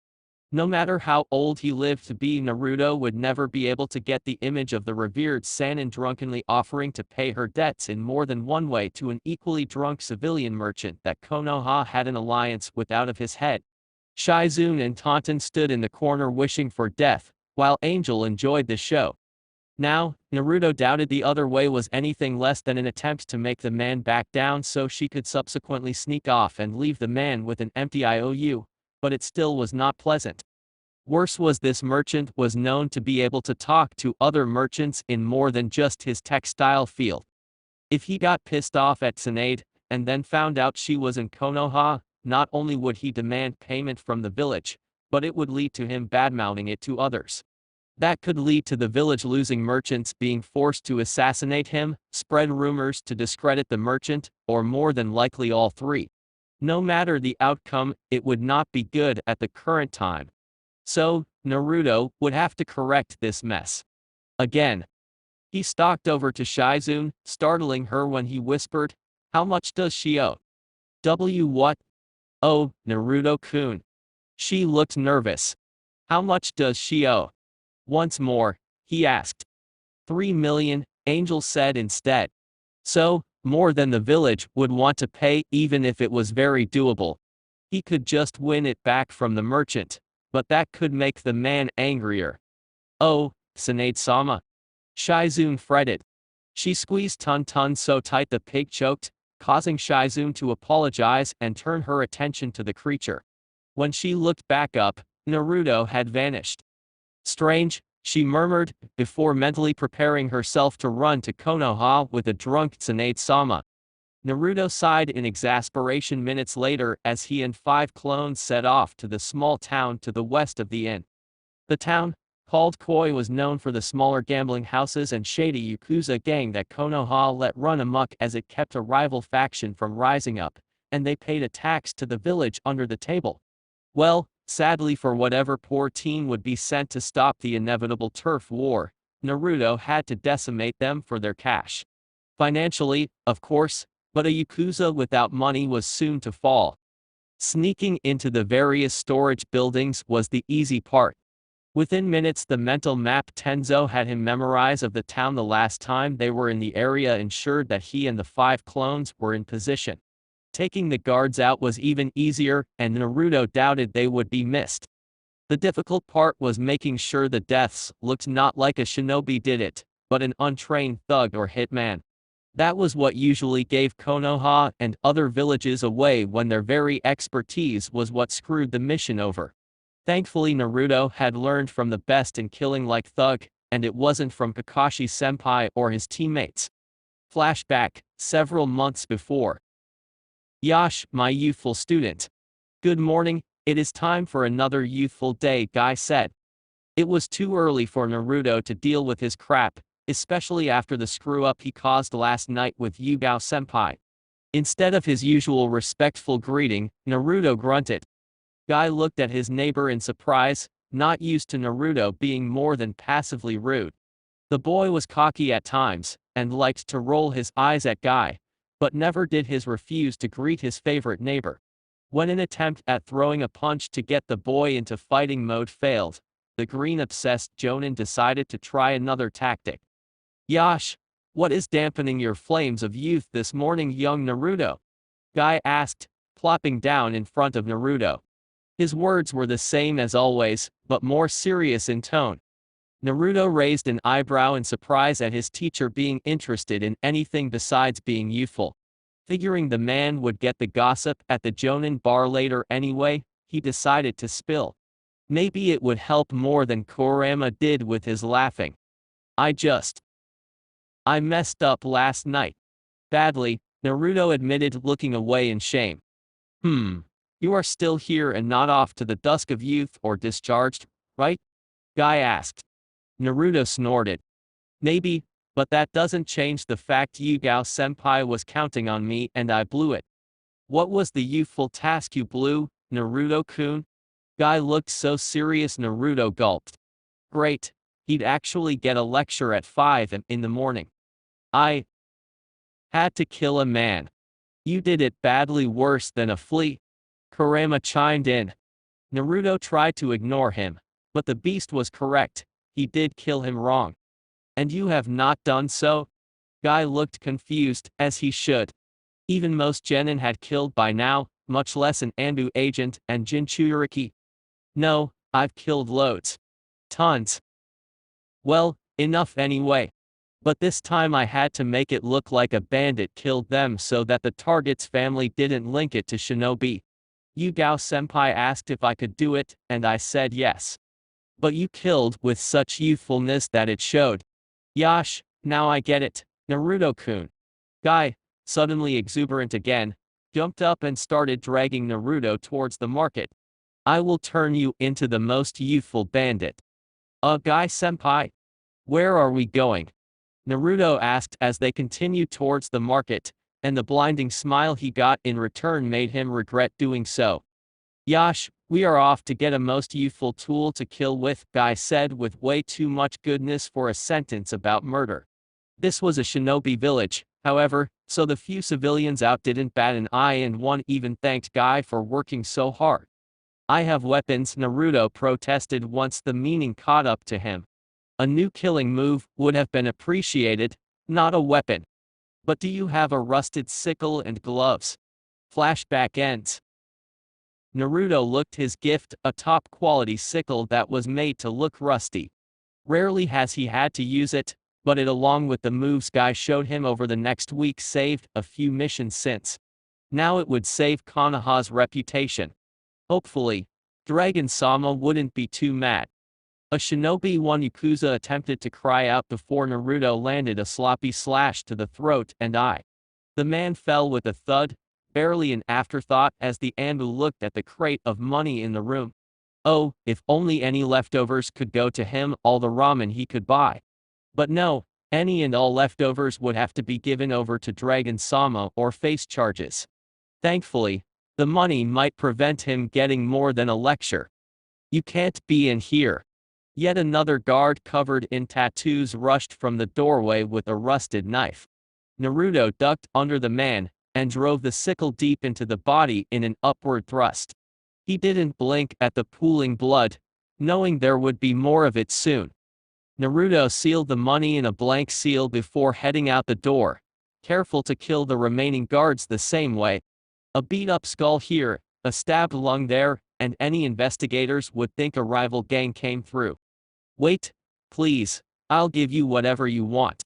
A teenager, this time looking no older than Hikaru, begged with his hands covering his face. Naruto felt a stab of pity.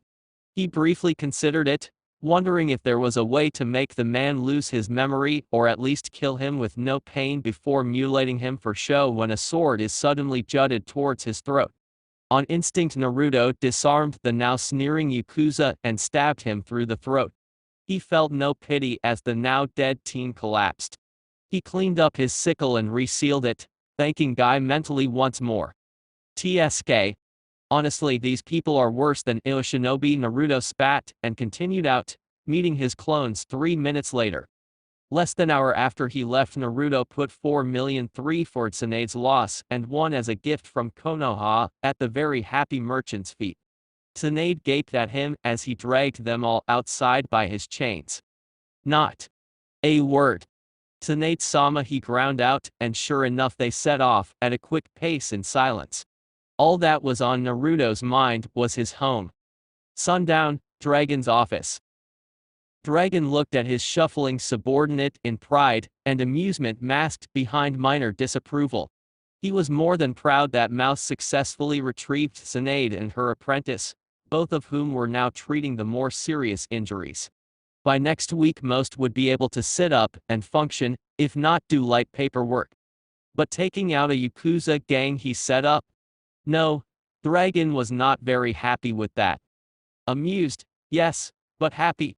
No, they would have to prop up another group before chaos set in and make sure there was no connections to Shinobi. Oh well, that was a problem for future Shizui.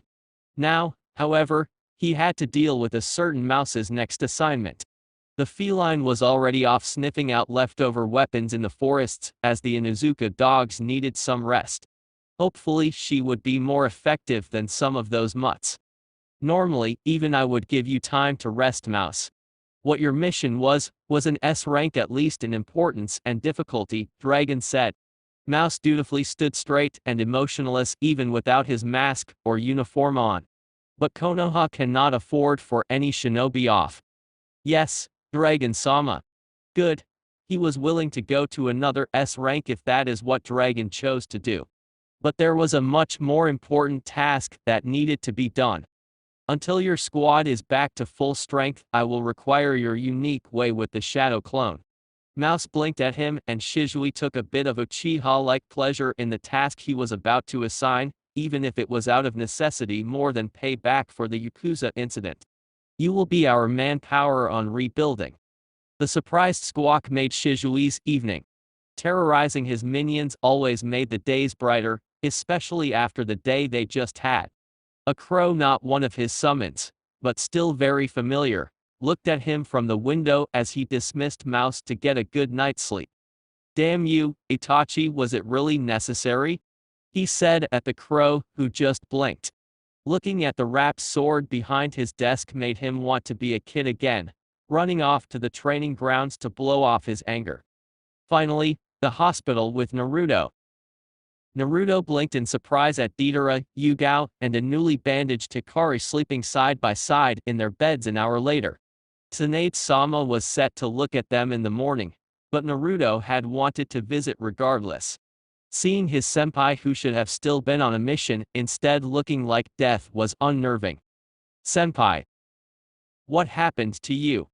Naruto asked the comatose man, aware that none of his squad could answer him.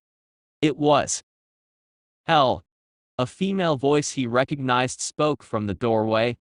Naruto had sensed her coming but didn't bother to acknowledge until now. Hana. Naruto greeted. Am I clear to know what happened? No, just as he thought. A part of him wanted to push her or try and weasel the information out, but honestly it did not matter when his team was so injured. All that mattered was he was staying with them before his shift at the rebuilding station tomorrow. So, Naruto sat down on the visitor's chair with a sealing scroll, deciding that making bigger explosions was just what he needed. Finally, I lied before with Gaara.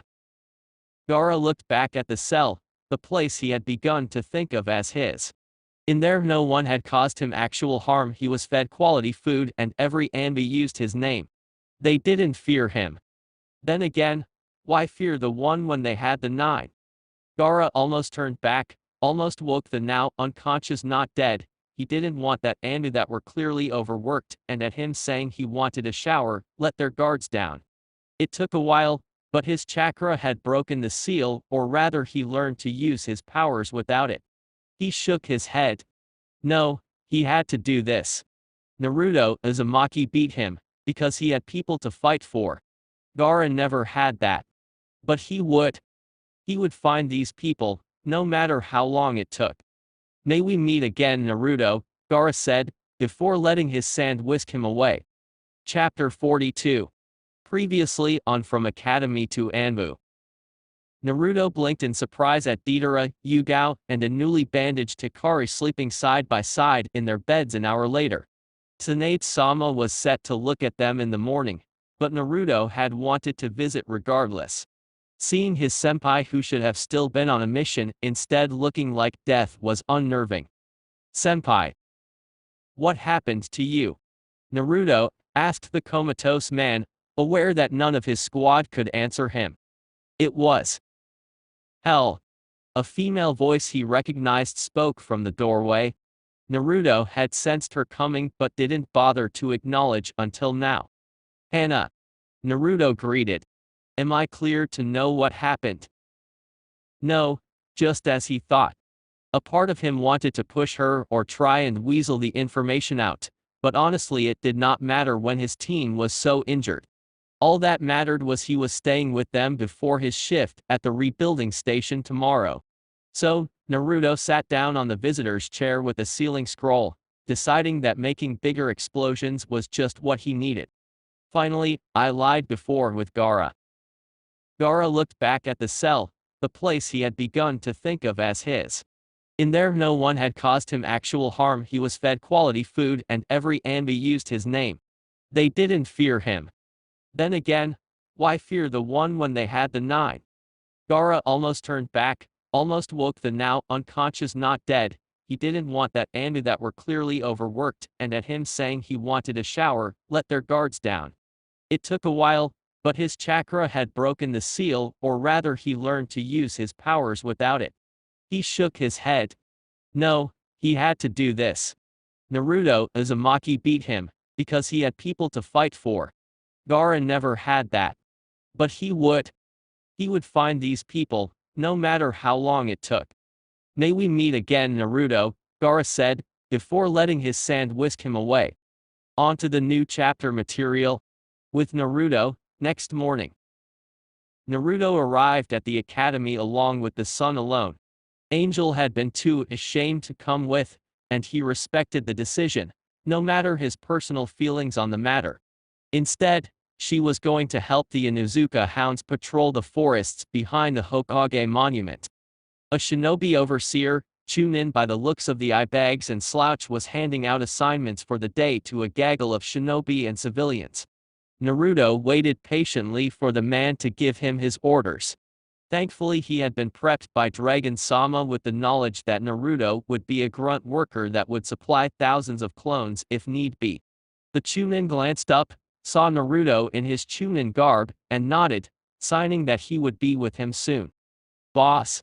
Four voices shouted in unison, and Naruto let out an amused chuckle as his supposed minions ran towards him. The academy was basically rebuilt by this point, only a few scorch marks littering the roof from stray jutsu remain. The rest of the village and walls, if Naruto remembered correctly, were an entirely different story. Collapsed or almost collapsing buildings were not uncommon, and many more roofs were in need of repair. As such, even the students were helping Dragon-sama, declaring it a way to build strength and knowledge in civilian skills, when a few parents complained that they sent their child to the academy to learn, not be free labor. Of course, if the grumblings Naruto had overheard from some older students were correct, they still got packets to fill out from their senseis specifically over geography and war procedures. Apparently, Dragon Sama wanted all his troops prepared for the brewing conflicts. "Hey brats, here to help?" Naruto asked, and I smiled at them. The quartet basked in his awesomeness as they should, even if Momo looked a tad somber. Naruto blinked, surprised at the reaction from her, but filed it away for a private conversation. For now, it was time to make the village safe again. "Yes, boss," Konohamaru said, "but we're going to be on water duty for everyone." None of the kids looked happy about it. Naruto understood why, even if it was necessary.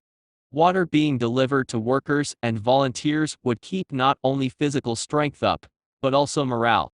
"Well, it's only one day, right? And I'll keep a clone with you guys, sound good?" All of them brightened at that, and Naruto figured he just did something good.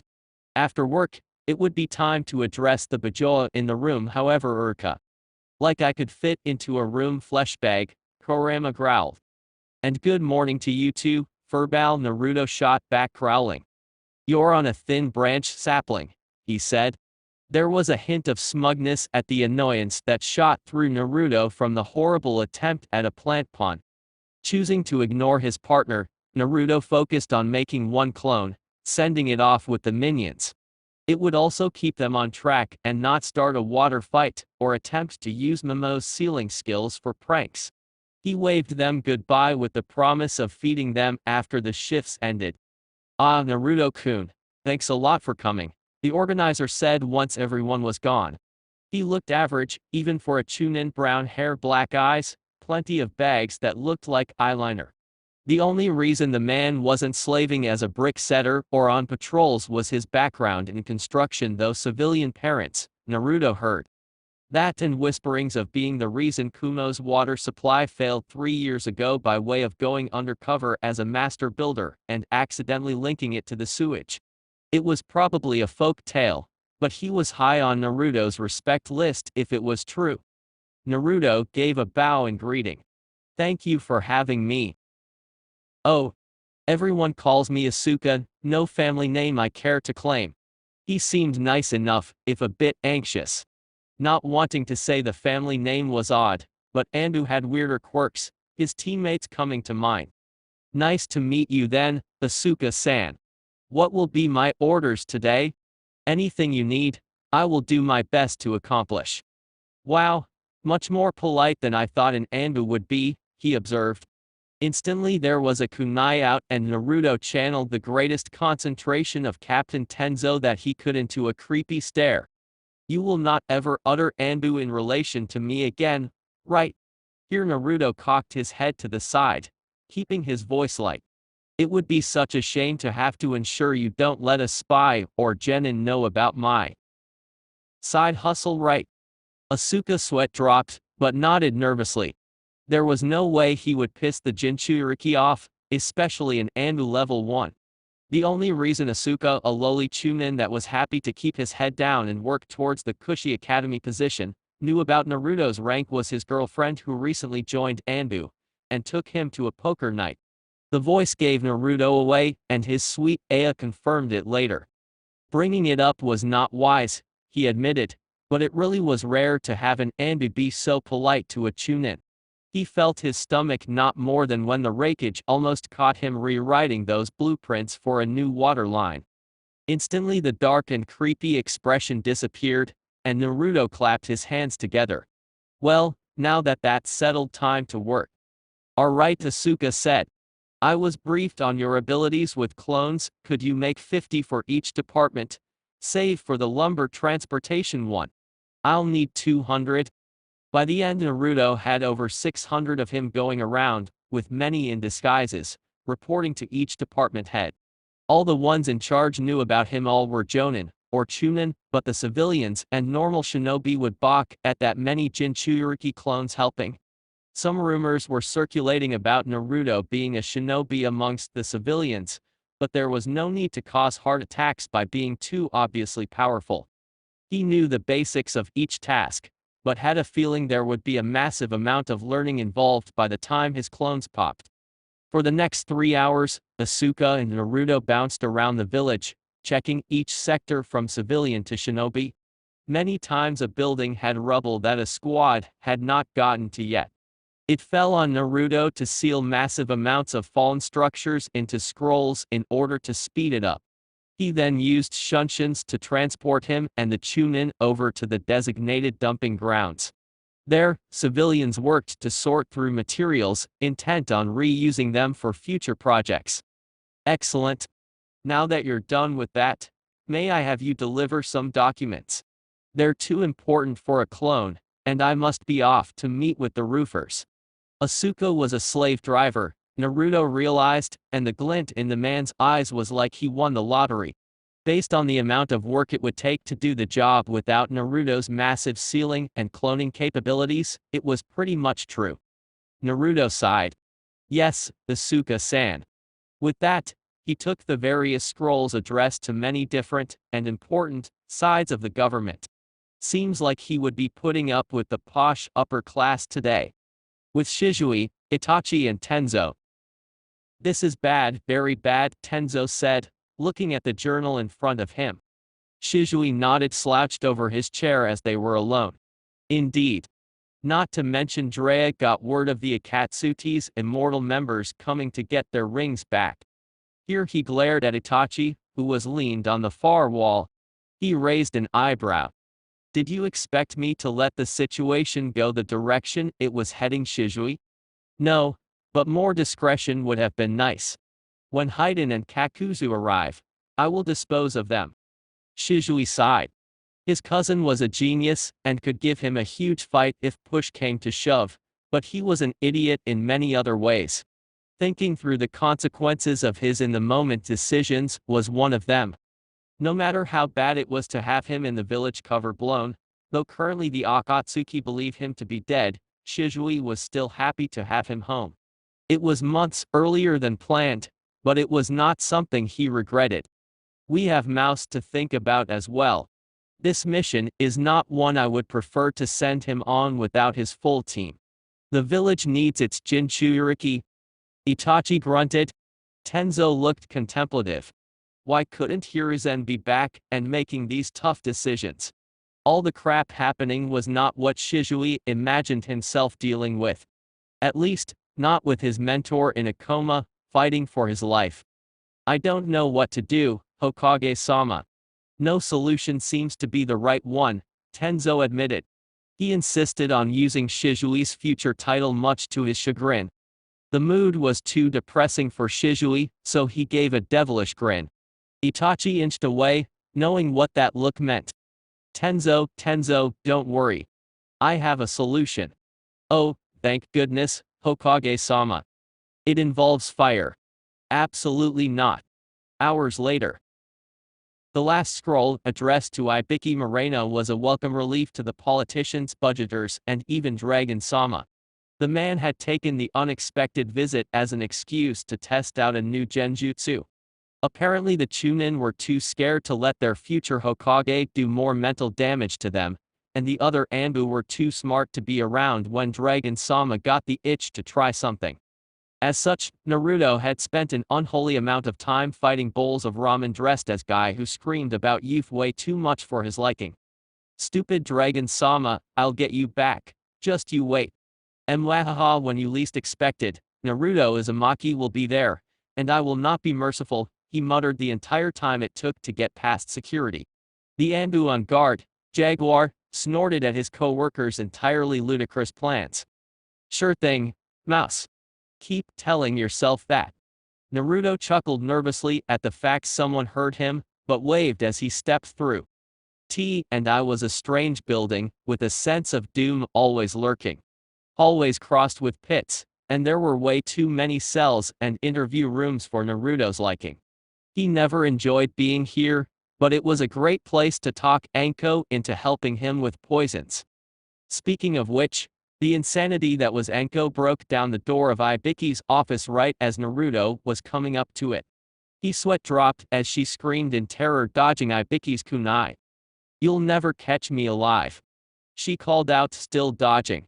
She then spotted Naruto, and chose to use him as a decoy. It's up to you, maggot. Go forth, and protect your sexy senpai. With that, she shunshined away, and Naruto was left with an irate Ibiki. Not something he ever enjoyed, and Anko would never be getting dango from him again. Choosing to play suck-up in hopes of survival, he gave a deep bow. Ibiki-sama, I have a document delivery for you. Ibiki raised an eyebrow, instantly calm and calculating. I can see that. He accepted the scroll, reading through it quickly before burning it to ash. Walking into his office, he motioned for Naruto to follow, something the ANBU did with a gulp. Praying that Dragon-sama had not made him late to deliver an important document, he stood at attention in a very much destroyed room. Ibiki sat at his desk and proceeded to fill out a scroll. Minutes passed in awkward silence, and the known sadist seemed to enjoy letting Naruto sweat. Finally, he was done and had it wrapped in sealing tags even Naruto would have trouble breaking. This is to be taken to ANBU Captain Panther immediately. Naruto nodded, praying his now cold sweat wasn't noticeable. By the smirk sent his way it was. Yes, Ibiki-sama. He waited to be dismissed, something Ibiki approved of. She will be with Hawk Squad on the north wall, fixing the tunnel between it and here. Dismissed. Naruto left without another word, and was off to meet one of the least likable ANBU captains. Now, Captain Panther was wonderful in many aspects. Mainly torturing and cackling. She ran the T&I security squads, and while she was civilian-raised, had been known to beat the chakra out of many clan-born shinobi. She also had the unhealthy habit of pissing off Dragon-sama and running away in hopes of escaping. It never worked, but at times she had managed to pin the blame on Hikaru, who then blamed Naruto. The result would be private training with the sadistic commander. Naruto had never been assigned to her for any mission, and he hoped to keep it that way. He arrived at the wall to see Hawk Squad using Earth Jutsu to dig the secretive tunnels. Non-ANBU were not allowed to help for obvious reasons. Panther was busy arguing with Hawk, her blue mask looking frightening with a snarl on it. Hawk looked just as intimidating, and Naruto knew blows would come if they weren't distracted. Captain Panther, Captain Hawk, he greeted, dropping into a crouch. From Ibiki-sama. He held out the scroll. Panther swiped it, and turned away. Like Yugao-senpai, her hair was long and thick, but tied into a braid due to the heat. With her turn it swung and smacked Hawk in the face. Naruto got the impression he was not amused. Mouse, how are you? He asked, instead of bothering with Panther. Naruto gave an eye smile. I am well. Or, as well as one can be in these times. A thought struck him, reminding him that there were many fallen comrades they would be mourning, in particular Uruka. Hawk chuckled, sadness laced in it. Yeah, you got that right. Up for a spar on your next day off. Traps user against pseudo traps user. The jab was light, but it made Naruto chuckler. Sure thing. But you'll be going down, sir. The banter made the long day a bit better, though the now serious Panther worried him. Naruto stood up, waiting to be dismissed or sent on another errand, even as waves of clones began popping with the end of the workday, only to feel a weight on his back. Gaki, let's go get some dango and avoid Ibiki before my mission, ni. Anko. He attempted to free himself, but it was no use. Get off me, I'm not buying you dango. You left me for dead? What if Ibiki-sama decided to make me his personal torture dummy? Anko cackled. Oh, that would be hilarious. Don't worry, I knew Ibiki would need you to play delivery ninja, you were fine. I sense the crazy one is lying, Kurama said. Naruto sent a mental agreement, especially when her laughter turned nervous at his glare. Did you really know that? Well, look at the time, I got to run. Places to go, people to torture. See you, Gaki. Anko was gone before he processed her words. Doubtful mouse. Hawk observed. Oi, pathetic excuse for a captain, we got a long night ahead of us, damn Ibiki, Panther suddenly said. Naruto backed away slowly, as Hawk looked ready to commit treason. At least my squad can pass the psych evals, Panther. Can yours do that? No, thought not. And this is why you're only a captain. What the hell is that supposed to mean, you ingrate? We're the same ranking. Kunai were about to fly and Naruto decided it was time to leave and enjoy a nice evening with his self-proclaimed minions, while denying any knowledge of the homicides about to happen. Just as he prepared a shunshin, Panther pulled an Anko, and tackled him to the ground. Hold on there, Mouse. I need another body and your squad is out of commission. Naruto gulped at the ominous words, and silently sent another clone to take Konohamaru, and the others out to eat. Looks like I'm doomed again. Later, much later, in the sewers. It was almost dawn by the time Hawk's squad and Panther finished up with the job outlined in the scroll. As it turned out, the sewer had been breached by an Odo scouting party the night before. They had perished to the traps, but now the passage they used through one of the only exterior pipes had to be reworked, and the ANBU spent hours following the plans the builders had recommended to keep the sewage working but more secure. Ibiki had signed off on those plans and decided that instead of putting a few Chunin squads on it, he would make the other bane of his existence do it, that being Panther. Naruto really hated when he got caught up into disputes of other departments. With his clones, Naruto took the time to add in more seals, Hawk putting more traps as well. He learned a new knot out of it, one specifically for wire that was sure to be fun to use on his next mission that involved decapitation. Hopefully this will keep the bastards out, Naruto said when finished. Hopefully, Hawk said. I'm more worried about the border tensions though.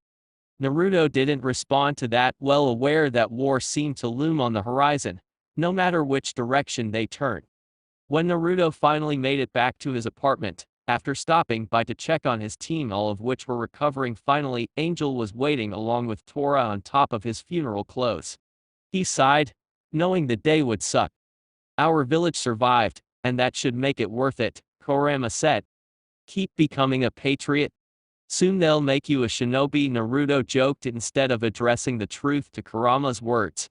He knew they all gave their lives for a good reason. Even Uruka. But he still missed them deeply, and being around the recovering village was bringing the reality of how horrible the invasion was to the front of his mind. Kurama was silent after that, contemplating Naruto's words. He always denied the accusation of caring for Konoha, but his container tainted the jaded image he once had. Konoha had flaws, yes, but Kurama saw that through Naruto and the less than terrible people they worked with. It was getting better, and was already better than any other place in this human-infested world. Kurama's father spoke of him helping a human with uniting the world in peace. While he wasn't sure the world would ever be united, much less in peace, being with Naruto made him not want to just burn it all to the ground. Naruto knew none of his Bijou's contemplations as he made his way to the memorial service. Every shinobi in the village attended, though most ANBU were hidden guarding.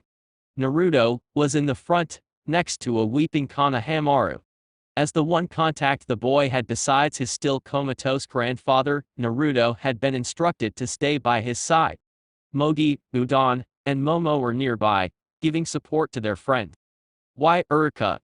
Konohamaru asked after placing his flower in front of Uruka's urn. All the shinobi that had fallen were cremated, nobody wanting a repeat of Edo Tensei. It was a necessary cost to security, but it made the funeral feel less cauterizing. The sky that remained sunny, mocking the somber day, only added to the unsatisfying grief. I don't know, Naruto admitted. He tried to think of something to say, anything of comfort, but nothing came to mind. His own voice hurt, the emotions that were not becoming threatening to bubble out. He was an ANBU, a Chunin, the village's Jinchuriki. To lose himself when surrounded by those that lost entire teammates, lovers, was not happening. He also had to be Konohamaru's rock, and Momo's, having discovered the reasoning behind her sadness. To have lost her mother was a tragedy beyond Naruto's understanding, never having a parent before. Well, there was Uruka, But he wasn't my dad. He mentally berated himself for looking for something that was simply not there. Yes, he was in the ways that mattered to Naruto. Naruto didn't have the energy to argue why that was false. Instead, he grabbed Konohamaru and let him cry into his pant leg. The other children crowded around him, sniffling quietly. If Naruto let a tear fall, nobody said anything. Team 7, in the same boat, watched on from the back. Kakashi looked down from a perch, wishing he could comfort the students and little brother he had grown to respect and care for beyond just as an obligation. But Kakashi's grief was flaring up images of the last time such a large funeral was held, and instead his mind started forming into a plan to not be in the village for the next 6 months or so.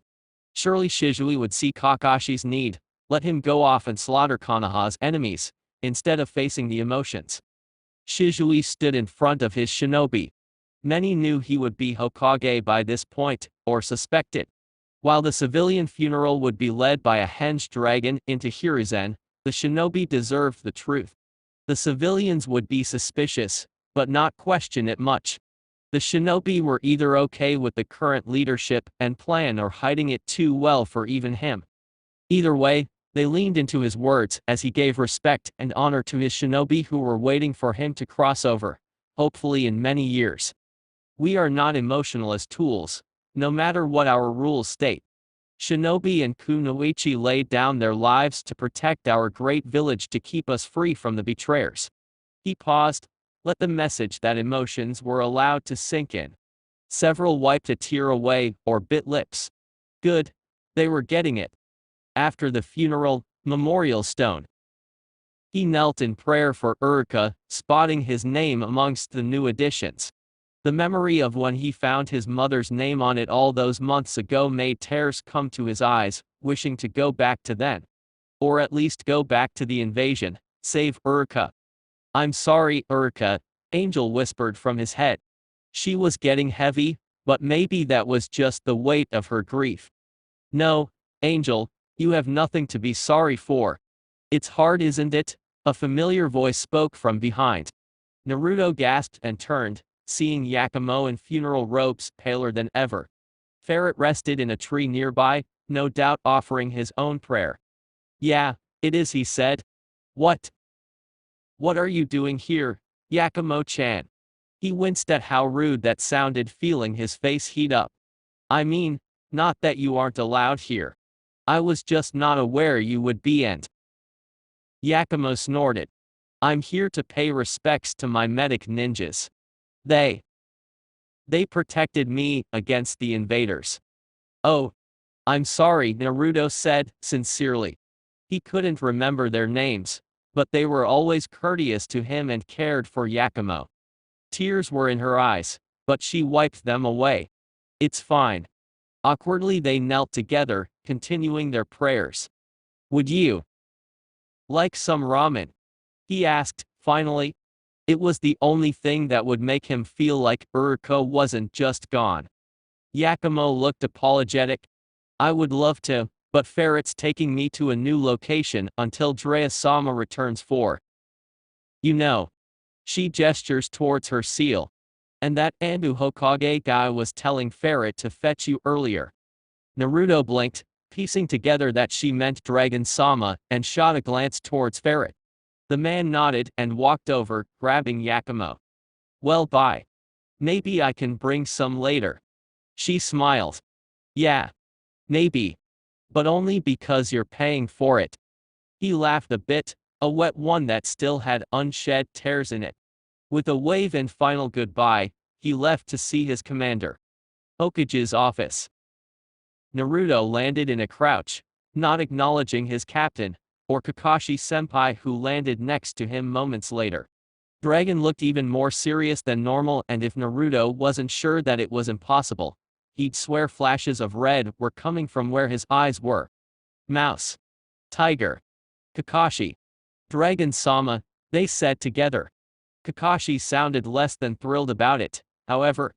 I have a mission for you, though Tiger knows it well. Naruto resisted the urge to ask the question about waiting for his teammates, or the construction work he was supposed to help with. Despite the amazing number of things completed the day before, there were still more things to do. But when Dragon had a new mission, Naruto took it, without hesitation. It's an S-class again, and you must not get caught. Well, that was obvious, but there had to be more. The mission is simple: capture a rogue shinobi who stole not only a certain object from us, but is attempting to destroy any semblance of power balance. Huh. Complicated. Just like every other assignment since he joined ANBU. Understood, sir. No, I do not think you do, Mouse. If the fool succeeds, Suna will no doubt leap for the opportunity to replace the power lost from losing Gaara. Here Dragon paused to meet his gaze. I am doing something I will admit is foolish, but necessary. I am sending you to Suna. Naruto gaped. He could feel Kurama joining in on it, just as shocked. I cannot tell you much more, but a certain person will be there to help. Finally, with Dragon, Shizui watched his subordinates leave in dread. If he had his way, there would be a different squad sent, and Naruto would be confined to the village. But the matter was urgent, and having him inside when the coming storm hit would be madness. The journal on his desk, passed down from Hokage to Hokage, was open to the page he wished he hadn't read. Damn you, Minato. He cursed. He paused for a moment and added, and damn you, Itachi. A crow screeched, and he flipped it off. Don't try that with me, you bird-brained cousin, you're causing me so much paperwork. A knock on his door let Shizui know it was time to tackle said paperwork. He grunted, and his Chunin slave shuffled in. There is no way I'm being Hokage for very long. The benefits aren't worth it. Oh, make with Gaara. Gaara had been floating on his sand for days, landing at a beach finally when hunger made moving impossible. He laid in the sun, wishing for food. This is how I die, he said to the sky monotone. It was pathetic, really, that he did not find his people yet. Heath, mister, you're funny, a small child giggled from nearby. He looked over in disinterest. If this was before, Gaara would have used sand coffin on the creature. Especially one so annoying looking, wearing a bathing suit and sounding like they had a happy childhood. Instead, he stared. The child, a boy by the looks of it, stared back. They continued staring, and Gaara would not lose. Want a sandwich? The child finally asked. Gaara blinked and nodded. If they were sent to poison him, he'd rather it happens through a sandwich than a needle. Later, when Idate, the annoying child, had fed Gaara 3 sandwiches from his family meal, he started making a sad excuse for a sand sculpture. Now, Gaara never showed anyone, but he was the best in the world at making sand castles, people, even whole labyrinths. To see such a sad excuse for anything sand-related made Gaara's murderous urges settle in. But killing an innocent would more than likely be counterproductive to his plans of finding people and becoming good, so instead he settled on commanding his sand to make a 5-story traditional castle, intent on crushing the dreams of the worm before him. A smirk threatened to form on his face at the tears that gathered in Idate's eyes. It was almost as satisfying as using sand coffin. It's... Idate started. Yes, fall into despair at my glory. Feel how inadequate you are compared to Gaara of the desert. It's totally awesome. Well, that was not the reaction he was hoping for. Then the urchin had the nerve to run inside his creation and compliment Gaara's work. Gaara stood outside the castle, not knowing if he should just collapse it and make Idate's blood feed Shukaku. Hey! He glanced up to see Idate waving in a 2nd-story window. Come on, Gaara, let's play. So Gaara played the rest of the afternoon. But not because he enjoyed it, but because he was hoping for another sandwich. Nothing more. If more children from the beach, along with their civilian parents, gave him praise for his work, Gaara certainly did not care. And for certain he did not almost smile or agree to eat with Idate's family that night in their hotel. That would be too human for a monster like Gaara. Chapter 43. Previously on From Academy to ANBU. I have a mission for you, though Tiger knows it well. Naruto resisted the urge to ask the question about waiting for his teammates, or the construction work he was supposed to help with. Despite the amazing number of things completed the day before, there were still more things to do. But when Dragon had a new mission, Naruto took it, without hesitation. It's an S-class again, and you must not get caught. Well, that was obvious, but there had to be more. The mission is simple: capture a rogue shinobi who stole not only a certain object from us, but is attempting to destroy any semblance of power balance. Complicated. Just like every other assignment since he joined ANBU. Understood, sir. No, I do not think you do, Mouse. If the fool succeeds, Suna will no doubt leap for the opportunity to replace the power lost from losing Gaara. Here Dragon paused to meet his gaze. I am doing something I will admit is foolish, but necessary. I am sending you to Suna. Naruto gaped. He could feel Kurama joining in on it, just as shocked. I cannot tell you much more, but a certain person will be there to help. Hokage's office. Naruto quirked an eyebrow at his boss's frankly terrifying orders. Not because of the rank he had. Tenzo and Kakashi, two monsters on the battlefield. The premise of the mission itself seemed simple too. But Dragon-sama, the man who always kept a type of cool-headedness that could be described as insufferable by Hikaru, was disturbed, hesitant. He looked the same as he stood behind the Hokage's desk, staring them down. It was just like an ANBU mission given at HQ. Dragon's voice was the same even. Except his chakra was flickering. Naruto really wished he was the teammate in the hospital. Land of rivers. Three figures leapt from tree to tree, chakra suppressed and silent, all deep in thought. The air was heavy between them, each thinking of their task ahead, and the stakes of failure, of being caught.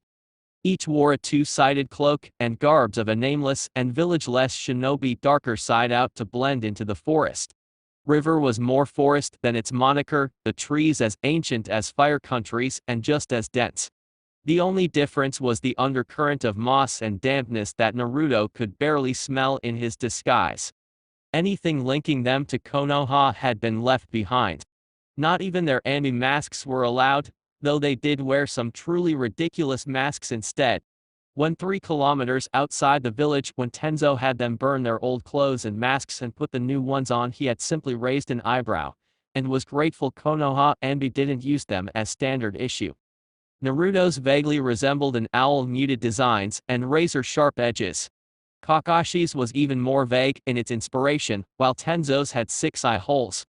Supposedly several Konoha-sponsored mercenary groups used them as calling cards. Unofficially, of course. And now here they were, off to prevent the coming war from being one-sided.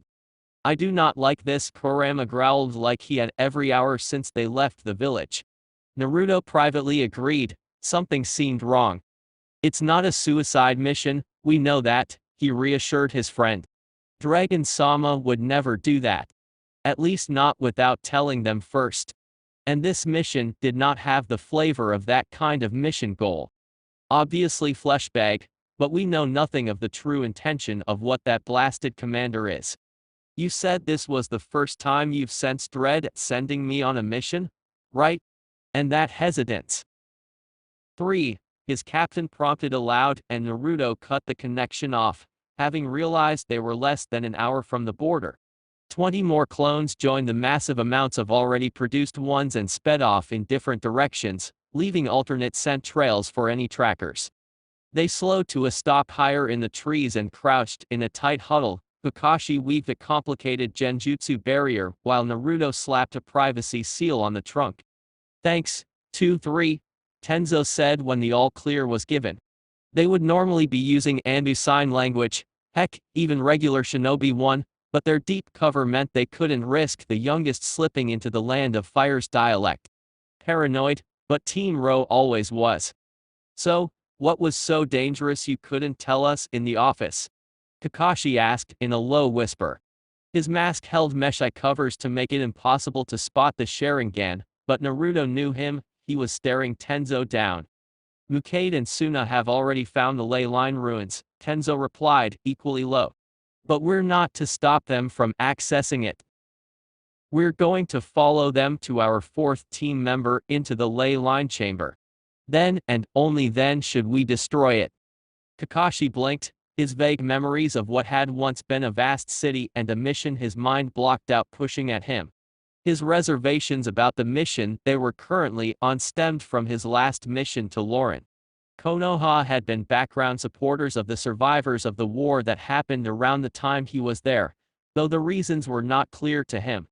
He had never questioned it before Tenzo told him about their full orders. Kakashi stared Tenzo down, knowing there was more the younger man wasn't telling him. Naruto narrowed his eyes at the pregnant pause. He sensed a conversation was something deeper than even he privy to was happening. Who is the fourth member, Captain? Classified was Tenzo's immediate response. Then he hesitated and continued, but even I do not know. Naruto nodded. Probably another ANBU then. What else? Tenzo took a deep breath. We are also under orders to not tell even our fourth team member our identities, if possible. Doing so could lead to failure. Except you three. Odd wording, none of them had been planning on telling anyone their identity anyway per the original briefing, so why would his leader emphasize the failure aspect? And why give him the exception? Clarification, he asked. None to give, Tenzo replied, though sheepish. Odd. That's all we got on it. Naruto nodded, but Kakashi stayed pensive. This was truly an odd mission indeed. Remember as well, no summons 3. Even if you're dying. Even if I'm dying. No matter. What? As they continued the briefing, Naruto smushed his suspicions down and figured it would make sense by the end of the mission. A week later, Lauren Ruins. The border crossing had been a tense affair as they had to coordinate with a patrol squad, but they did it. Next was an exhausting trek through the desert. Their reversible cloaks, turned to the white heat-reflective side, was no match for Suna's oppressive heat. Naruto had contemplated ripping his long-sleeved outfit many times, only the threat of failing the mystery mission enough to stop him. Sand running had been one of the numerous skills that ANBU had pounded into his skull, but Naruto had been out of practice. By the time they reached Lauren's decrepit pile of 1,000 towers, he was practically a native. The city ruins were haunting, and each male already had their chakra blades drawn and powered. However, the place was devoid of life even to Naruto's senses. Their team had entered through the north side as Suna, and the ley line chamber would be on the south. How the Hokage knew that was above Naruto's pay grade. What wasn't above his pay grade was the sand that got everywhere as they followed clone scouts. I better not ever get another desert mission, he internally grumbled, and shook more sand out of places sand should never be. Of course, that meant they'd be at war with Suna the next week, and he'd be on the front lines for years with his luck. Our contacts should be in the east sector, if they weren't killed, Tenzo murmured, and they leapt around the edge of the rubble. Their contact being killed would be not optimal. It took another hour before an encampment of drifters, hidden behind boulders that blocked chakra and traps, became visible. Tenzo went through the required path and released several specific bursts of chakra. It was just enough for their contact to not go on the defensive, but not obvious enough for a further away foe. Like the Suna party, no doubt directly south. The encampment was horrendous, Naruto observed, hungry people hovering above starving only because Konoha had a common enemy with them in the Suna shinobi village shuffled between tattered tents. Children played silently, and most of the games were geared towards survival. The Jinchuriki counted less than 50, and this was rumored to be the last left. What over a decade of being hunted down then cut off from supplies could do to what was once a population of thousands.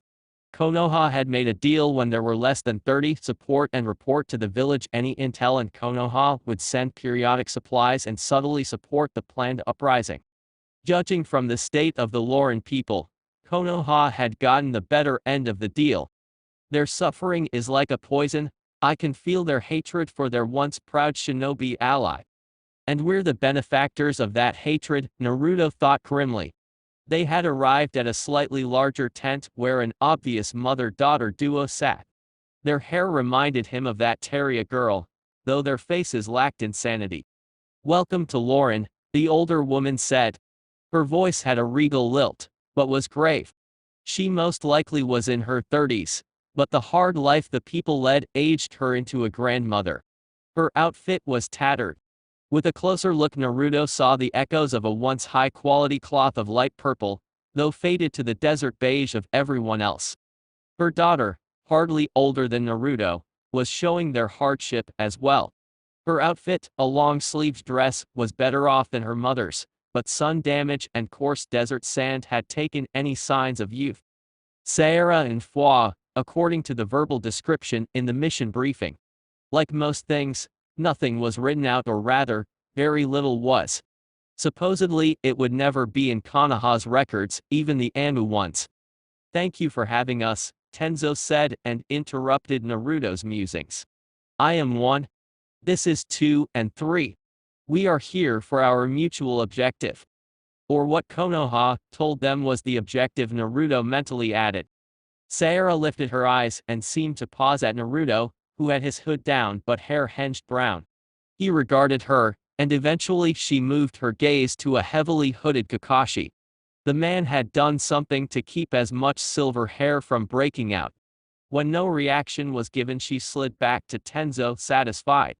"Of course. Foa will guide you to the ley line's secret entrance. Our mutual annoyance and the missing nin were spotted in the front area. You should be able to be in the chamber by the time they arrive." Then, as we agreed, the older man said, and dropped a scroll filled with food and water in front of the leader. She handed it to her daughter, who had stared pointedly anywhere but at the group. Foa accepted the scroll, and walked with purpose to no doubt a hidden storage area. Within 20 minutes, Naruto's team plus a now disguised Foa ran to the southeast. He supposed she was to be their elusive fourth member given how she held herself up, but her chakra seemed awfully low for if they got in a fight. As she ran, she clutched a rusty chakra knife, one that reminded Naruto vaguely of the ones he and his comrades carried. When asked, the girl said it was how she accessed the ley line, and that alone spoke of the decline of her people, who once were rumored to have been able to sense it from 100 kilometers away. Or so the tales were told. They stopped outside a hole in the ground, barely large enough for a grown man to drop down into. A quick flash tag on a kunai revealed an over 100-foot drop. A clamor that rang out in echoes was heard long after the light had died. "This is the ley line chamber," she said. "Be careful, as only I and my mother can safely access the energy held in it. We thank you. Your people should stay away from here for a few days and be prepared to move out if our mutual annoyance brings reinforcements," Tenzo said. She smirked at them, her face fox-like. "What makes you think we haven't already moved?" With that, she was darting off, her path different from the one they took. Naruto stared at her hair as it flowed. He had always liked the colors not found in Konoha. So much for that one girl. "Yakumo-chan is different," Kurama, Naruto said with a frown. "Who said I was talking about that meat suit?" 3 clones, Tenzo said, and it stopped the mental argument about to happen. He had to get it together. Naruto nodded, and 5 clones went down and laid 3 flash tags that were modified to sustain a soft glow rather than a quick burst of a larger lamination. It was his first level 5 seal, and Naruto had been proud of it, even if they were down to 10 in their arsenal. 5 minutes later, and the clones dispelled one at a time to let the information absorb. He gave a silent thumbs up. Kakashi, the most likely to react to a surprise attack, went down first, followed by Naruto and Tenzo, who could catch them with wires if required. Each landed lightly on their feet, crouched around what was a flower array seal.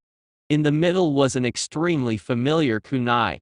Naruto would know those 3 prongs anywhere, and they hit him with a chord of melancholy he didn't know he had.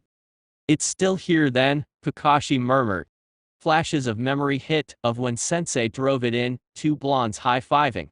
He had a major concussion, so he must have seen double at the time. The copy nin ignored the height difference between the two in his memory.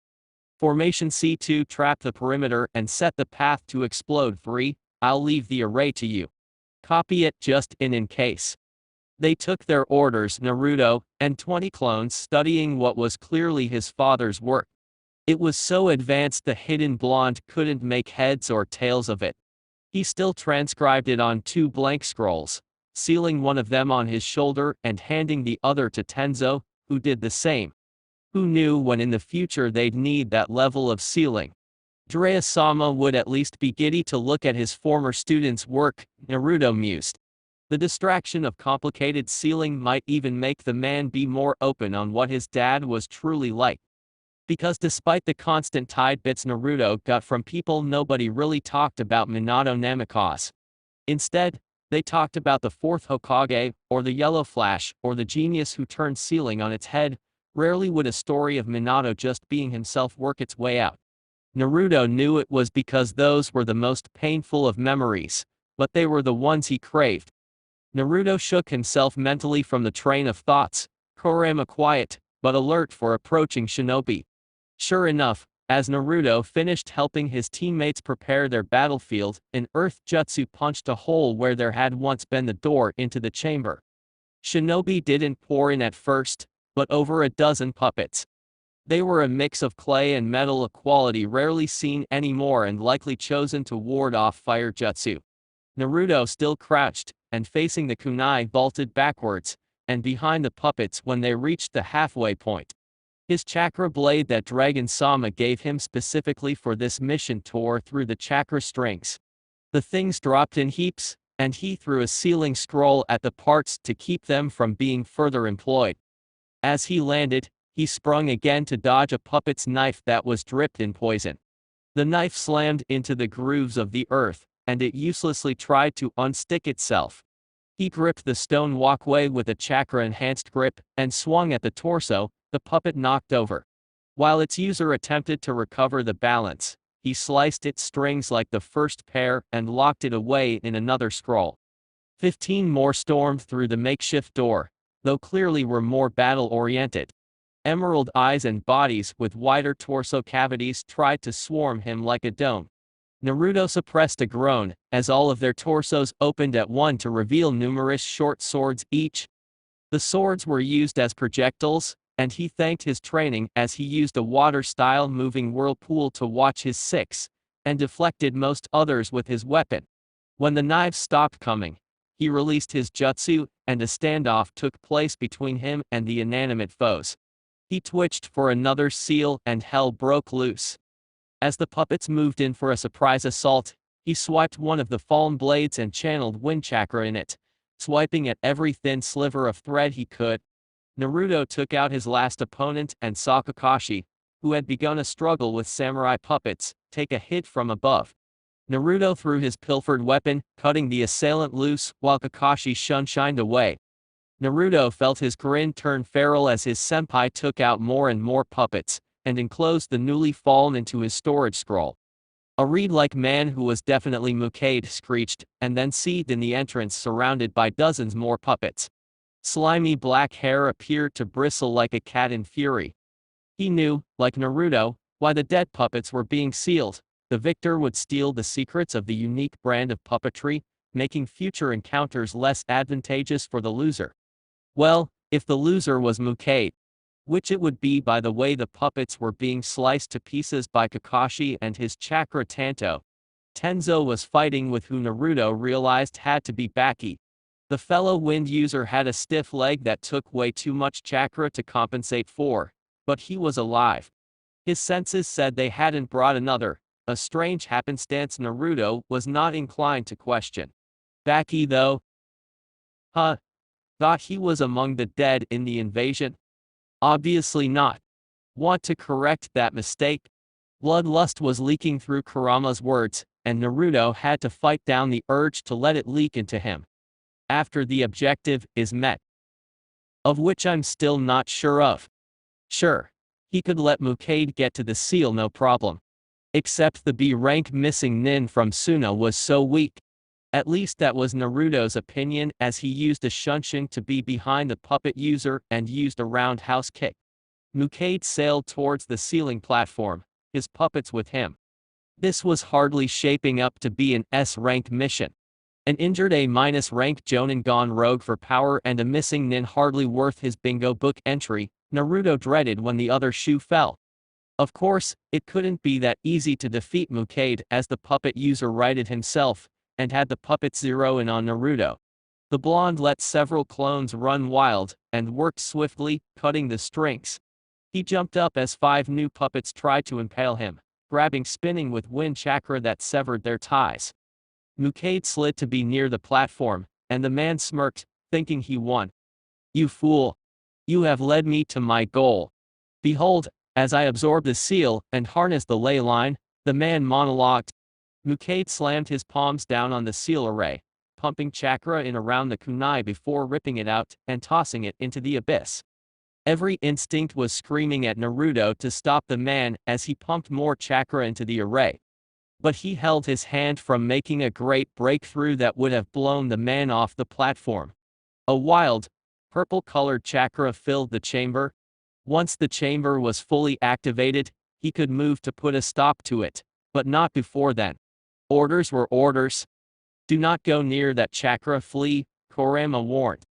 Naruto agreed and rooted himself to his spot before he sent clones to help Danzo and Kakashi. Speaking of which, the copy nin had been trapped in the magnetic pull of the growing dome as he took down 20 of the clay puppets that had merged. Lighting sparked out and Naruto's clones popped, leaving a phantom memory of Kakashi disappearing into the light. He moved on instinct and ignored Kurama's shouting. He reached out to grab Kakashi. His senpai was not going to die because he hesitated. Tenzo's battle was ignored as Baki was no match for the wood user, who wasn't even using Makuton for their cover. The Jonin's wind manipulation far surpassed Naruto's, but his captain had taken down many worse opponents than the permanently injured Tsunade. The last thing he saw was the explosion of light from the overcharged seal. Konoha Hospital, ANBU Ward. ANBU head medic Deer and Tsunade crowded around the recently comatose elder, neither liking the lack of improvement. In the depths of the hospital behind security seals that would make Drea blanch, and with 2 ANBU squads as guards, they felt most vulnerable. Their leader could not be protected by violence, and healing had not saved him either from suffering. The aged Hokage had awoken easily enough when Tsunade used her technique, but since then had been unable to move. A ventilator was keeping his lungs moving. They had stopped working too often for Deer's comfort.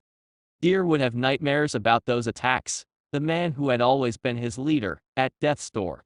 When Tsunade had barged into the room, he had thought all their troubles were going to be gone. Instead it made a slow, but peaceful death into an agonizing crawl to a painful one. "Hokage-sama. The village cannot lose you," Deer said quietly. The dark-haired man had been in ANBU longer than most, though still young in age. He had been appointed to his position because Dragon-sama trusted him. And that trust was misplaced, he realized. For his cage was still not recovered. "If you die, I'm going to punch your ghost," Tsunade said. "Sensei, you do not get the easy way out, not before I yell at you for the state of my hospital." Her attempt at humor rang in the quiet room, and neither medic acknowledged it. Hiruzen groaned. It was all he could manage with the tubes and the damage done to him in Orochimaru's fight.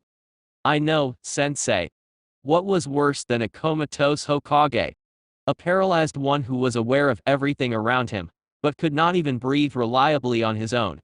Shards of bone and shrapnel, several lodged in key nerves and spinal points, made sure of that. One particularly menacing sliver mocked Tsunade less than an inch from his heart. They could remove them all, but the surgery was experimental in where they were to pull from. One slight nick, and at best he would never walk, or move lower than his neck, at worst he would die. He wasn't the only one who was on death's door of those types of injuries. The brat's fellow blonde team member who Tsunade had heard too many amusing tales of already was almost as bad off a floor above.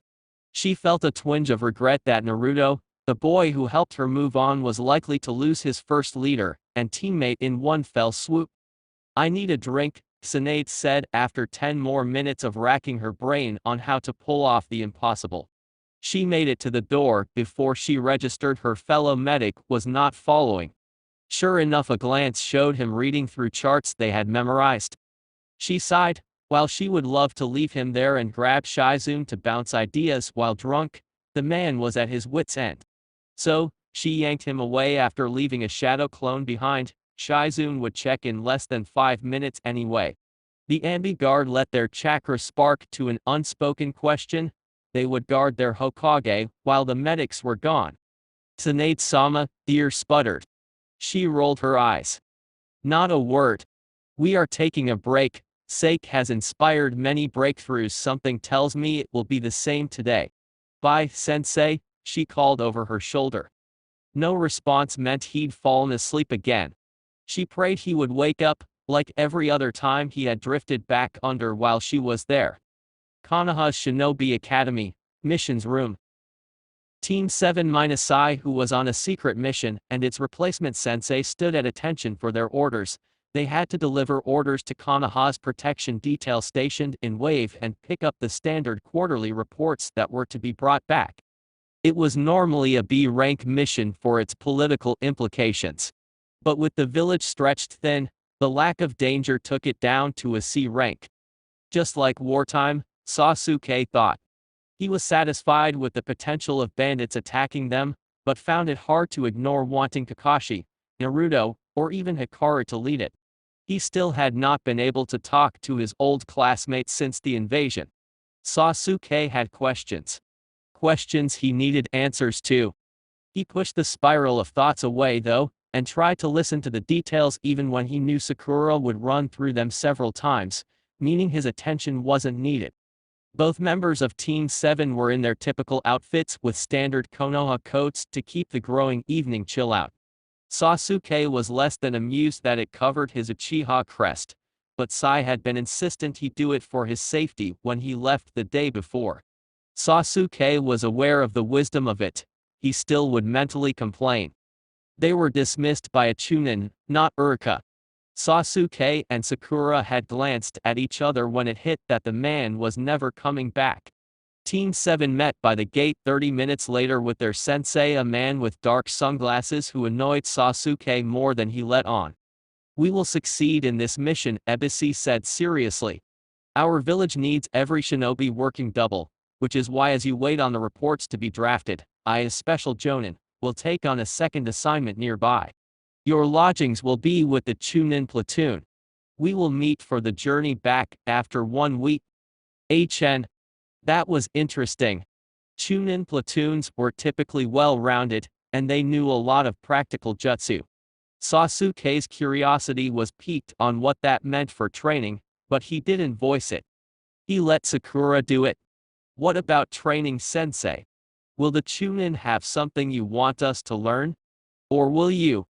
Ebisu pushed his glasses up and smirked. As an elite trainer, I am confident that I can manage to impart some training without needing a Chunin. I did promise your Kakashi-sensei after all. 2 books were tossed to Sasuke and 4 to Sakura. His was over genjutsu theory and chakra control, while hers was medical history based. Sasuke fought an eye roll. Great, more book work. They had been dumped with books multiple times with hardly any combat training. At least the village construction missions gave a workout. Ebisi noticed their dissatisfaction and frowned. I know this is not ideal, but you are both almost Chunin.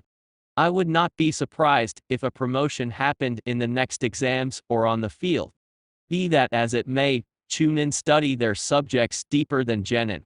Also, combat training on missions is not wise with high tensions as it can lead to village secrets being spilled or our enemies attacking while we recover.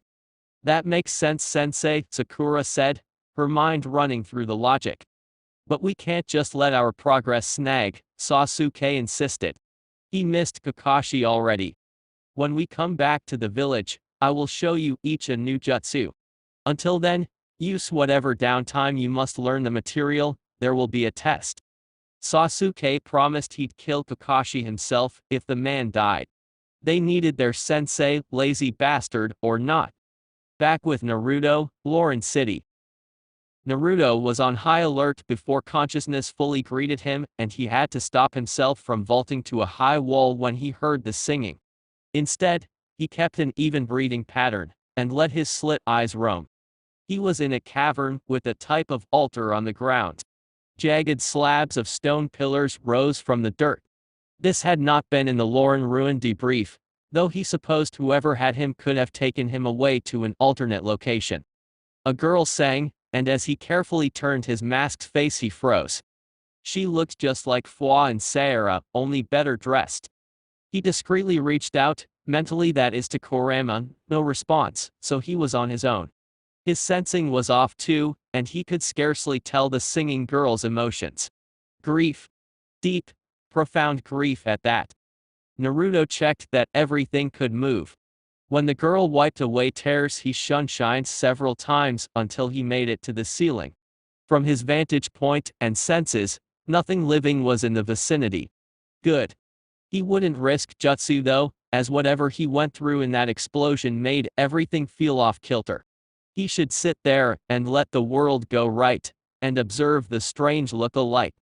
However, in his haste he let a shoe hit a pillar hard enough to make noise. She gasped at the sound, then paled when she glanced at where he was just resting. So she knew I was there but didn't restrain me. Without a second thought he pounced and tackled her to the ground, restraining her easily. She tried to scream, but his gloved hand clamped down on her jaw. You will not scream, he hissed and ignored her widening eyes. You will not cry. You will answer my questions if you want to live. Nod if you understand. She frantically tried to move her head in agreement. Good. I will loosen my grip. Do not test me. He moved the hand to her throat. The implication was clear. Where are we? Lauren, she whispered. His eyes narrowed behind his mask. Lauren had been a desert wasteland. Here it smelt fresh, like an oasis. However, he filed it away to circle back. Are there guards around? She gulped. Outside this prayer chamber. I don't know how many, Anrokazan has them follow me everywhere. Who is this Anrokazan? He squeezed tighter, and she looked confused. Our top advisor to Queen Sayara. What is your name? He really didn't like where he was sensing it was going. She hesitated, then steeled her gaze at him. All fear from before was gone. Queen Sayara. And if you do not let me go, my people will see you hanged. Naruto's heart stuttered. Impossible. That's it for this video. If you enjoyed it then like, share and subscribe for more videos, and also check out my other playlist. Hope you would like them too.